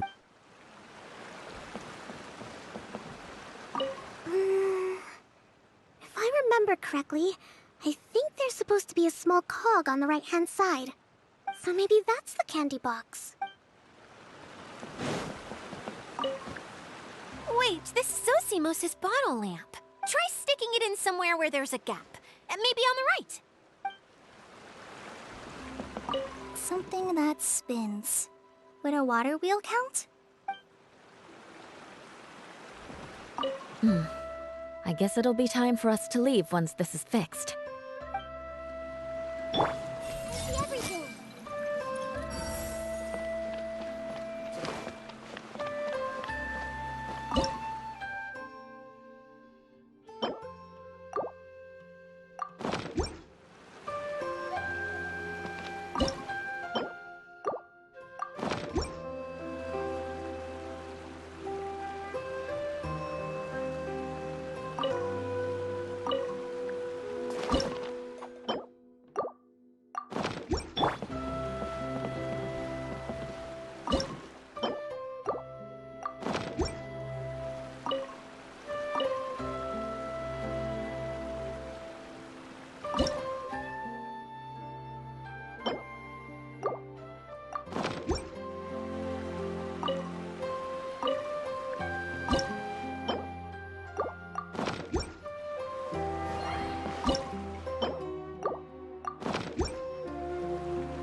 But why isn't it turning? The components are back in the core, and the hub is restored to its proper shape again. That's all we needed to do. Like any wound, it just needs time to heal. It'll probably just start turning again one day. Really? I thought that with your special abilities, you could get it turning again right away. What? Huh? All of us are dying to see it. Not just how the domain looks when it's fixed, but also Edea. In her element. I want to see Edea using her magic powers too! I bet they're super awesome! What are you guys talking about? And how is Kleon on this, but Paimon isn't? They're referring to our mascot's true form. As I've said all along, there's much more to Edea than she gives herself credit for. She has a very special power. Though, I think some of us have sensed that already. Did you notice right away, General? I only found out when I was chatting with Eula. So our general was the first to notice. It seems like she's more perceptive than she lets on. I'd say the same about you, Kaya. What the? All of you? No? I mean, I wasn't trying to hide anything from you, I promise. It's just, for people who stumble upon this place by accident, I think my current form is more approachable than my true one. I don't want people to get scared when they see me. What? What is it? And whatever it is, how the heck does everyone know about it? Well, for one thing, I sensed elemental energy in the residents here, but none of them have visions. Then my mind started to wander as I was reading a storybook, and suddenly, I had a thought. Since hydro-eidolons can change into any form, why not human form? You hit the nail on the head. All right, in that case, please allow me to introduce myself once more. I am an Oceanid who was exiled here when the former Hydro Archon passed away. My name is Edea. Wow, Edea! You're so pretty!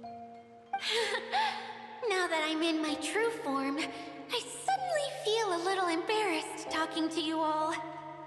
You look stunning. You should be flaunting this look at every opportunity. Oh, come on. I'm too shy. Wait, so does this mean that all the people we met in here are actually... I'm guessing that the human counterparts to these Hydro alter egos are long gone. That's right. When they wanted to leave, I took them to the edge of the desert. The components are, in fact, gifts that they gave to me before they left. But I'm always curious about what brings people here, so I used the streaming projector to bring their wishes to life. The power to grant wishes, but only within the confines of the bottle. Exactly. It's a truly extraordinary light. I've just realized something. When the components fell from the core, it appeared as if they had returned to their respective owners. But actually, it was after the components landed where they did that their owners and the things associated with them arose around them to form the different zones. So now that the components have been retrieved, does that mean that all those things are gone? Don't worry, they'll be quite safe. As long as I remember them, they'll never disappear. However much we might criticize each other or get into scuffles, in this Mirage, they will always be my friends. I had so much fun in the choo-choo cart and hanging out with Mr. Director. I'll never forget them either. Me neither. I'll always remember my adventures in this fantasy land. Very good. But it's probably time I set this wheel in motion. This one's all yours, Edea, our magical mascot.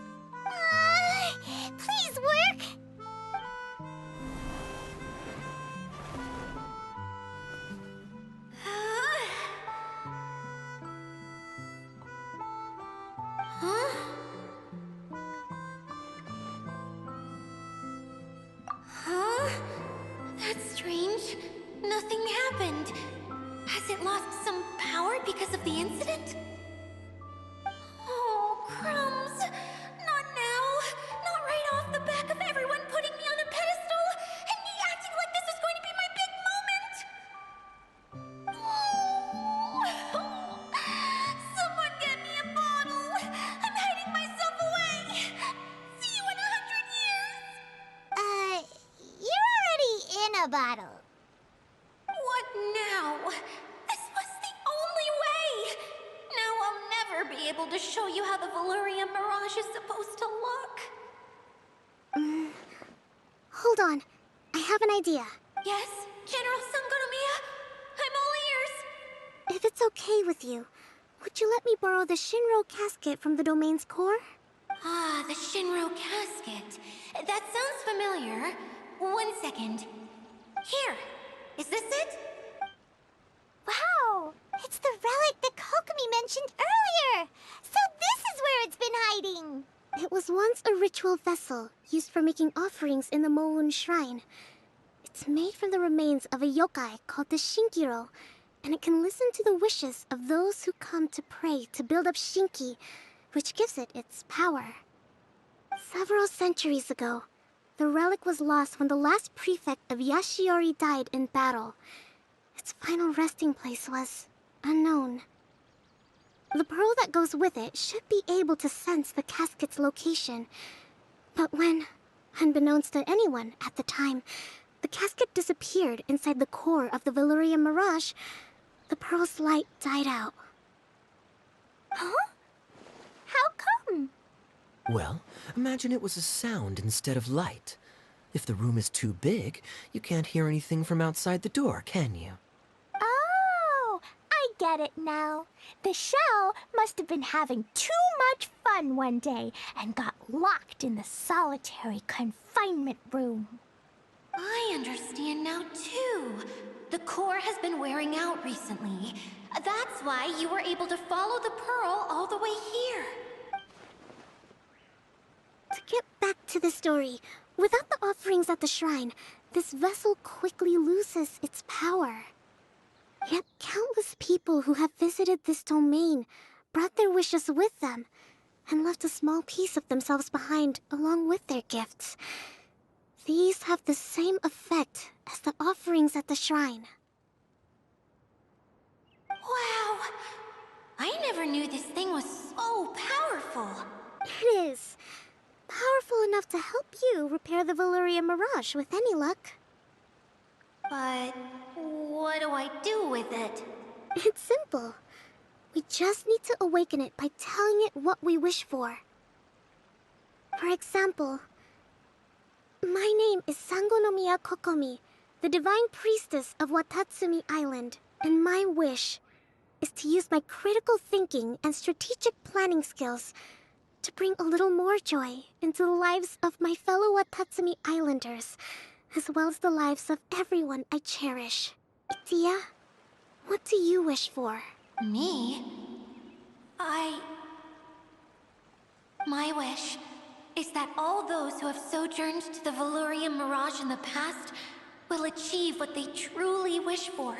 Not just in this domain, but out there, too. Even though I know full well that trying to build a railway in the outside world is just a pipe dream, and that Maimuna will probably just go back to being a scholar. And I know that Zosimos has a lot of improving to do as a playwright. It's going to be tough for him back in Fontaine. Chasing your dreams is hard work. Despite all of that, somehow, someday, they will achieve their dreams.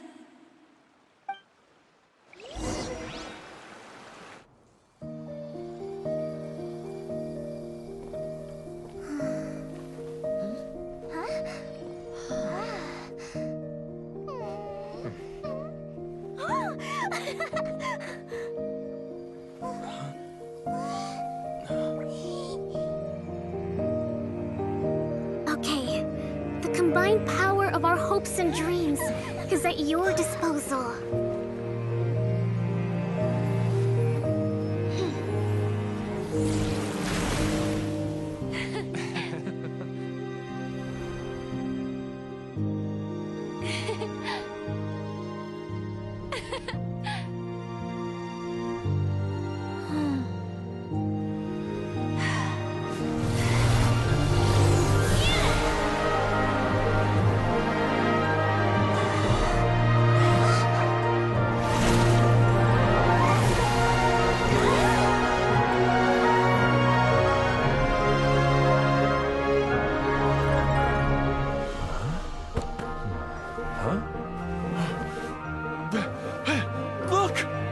it fixed!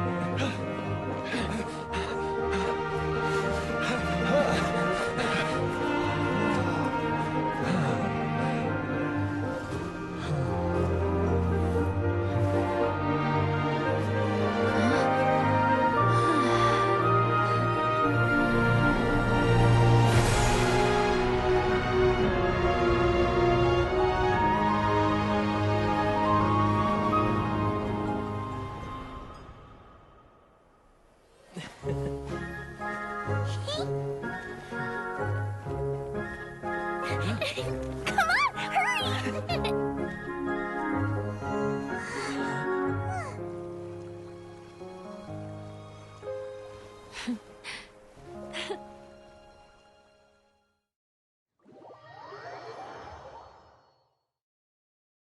Yay! Dia, you're back to normal. Everyone's praise and curious questions went to my head. I said so many things I'm so ashamed of, and I lost the courage to live on. Please don't say that. Yours was a noble wish. Yeah, and you weren't granting wishes for yourself. You did it for other people. I have friends like that too. Other people's hopes and dreams are what motivate them. They'll work tirelessly just to see them smile. If you ask me, that's one of the most noble things a person can aspire to. Please, no more praise. I'm really not comfortable with it. It makes me feel so ashamed. Someone like me doesn't deserve so many people's praise. It's like I'm dreaming. Well, at least the domain is fixed now, and all the components are back in place. What's the matter, Klee? I suddenly have loads and loads of more wishes. I want to ride the choo-choo cart again and look down from up on top of the big wheel. Is there a way to get up on top of the wheel, Dia? There is a way, but there's only space for a very few people. That's okay. I can go up by myself. But it'd be more fun with Mr. Honorary Knight. Are we sure about this? It's so high. What happens if we fall off? Well, yeah, but Paimon's just worried for you. Don't worry, I'll be there to make sure no one falls off. I haven't been up there in a long time myself.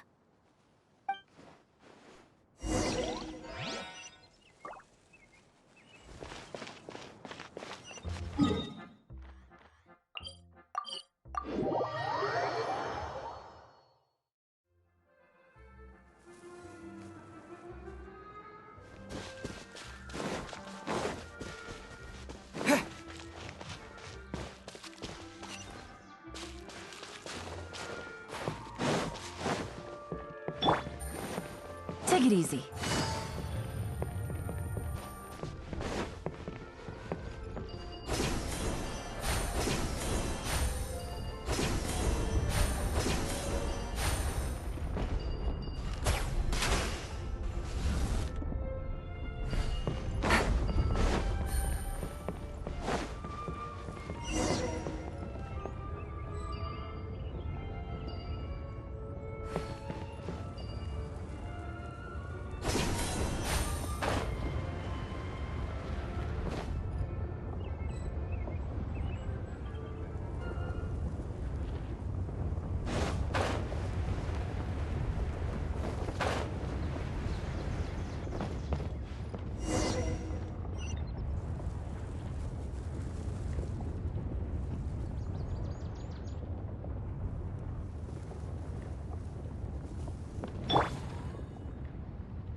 Wow! So high! I can see everything! Dia, next time you need to bring Kaya and the others up here. Sure thing.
Whenever people have to leave this domain, I like to come up here and spend some time alone after I've seen them out. They're always overjoyed when they first arrive and start bringing their imaginations to life. But once they realize that they can't take anything home with them, they get upset. Some of them can't bear to leave. Others regret ever setting foot in this place. Do you ever get sad, Edie? I feel lonely at times, but not sad. A lot of people destroy everything they created before leaving, but some don't, like the residents you met.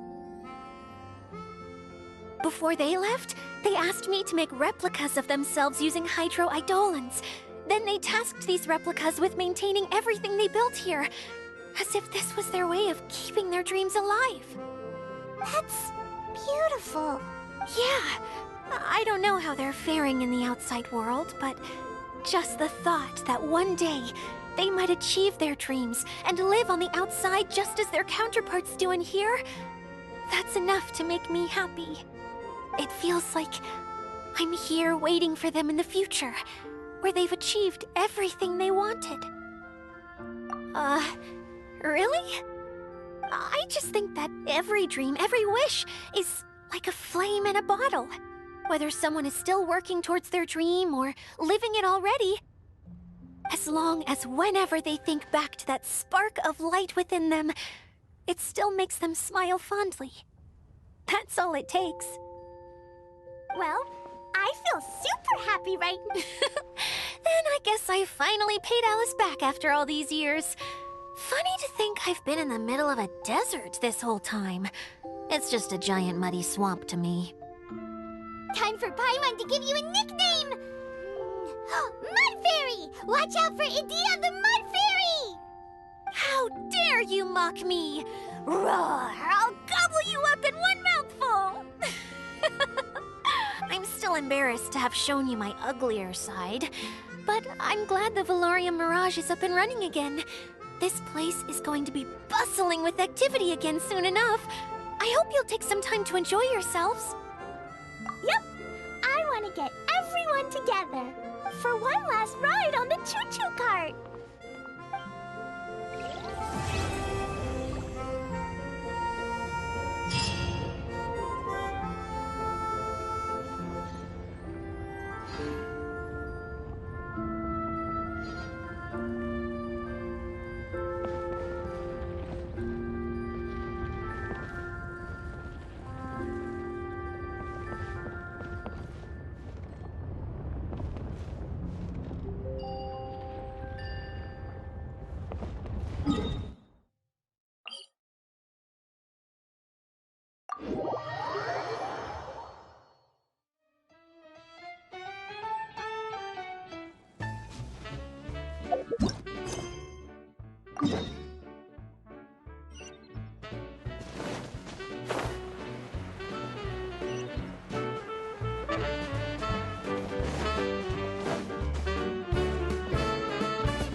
You don't plan on taking the shell back with you, Miss Sangonomiya?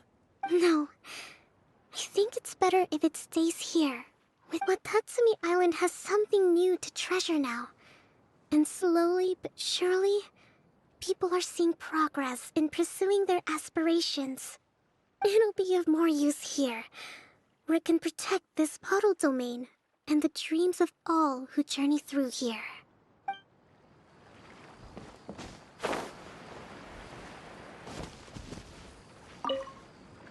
If we start at Aru Village and take a slight detour, we'll be able to see Caravan Rebot and Pardis the Eye on the way to Samiro City. Ah, very good. Oh, planning to do any souvenir shopping along the way? You can just focus on buying the gifts. I'll carry the bags. Don't worry about the weight. I can handle it. As long as it's nothing too gigantic, I'll fit it in the bag. Calm down. How many people do you think we'll be buying for? Mom, Albedo, Master Jean, Razor. Ooh, and Diona, and Mona, and Fischl. What's that look for? Nothing. So, Klee, what are you planning to buy for everyone?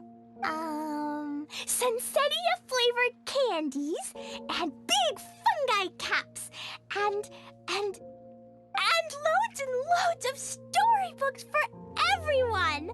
But I haven't decided what to get for Mom yet. There's no rush. Let's see what they've got. And if you're still unsure, we can help you decide.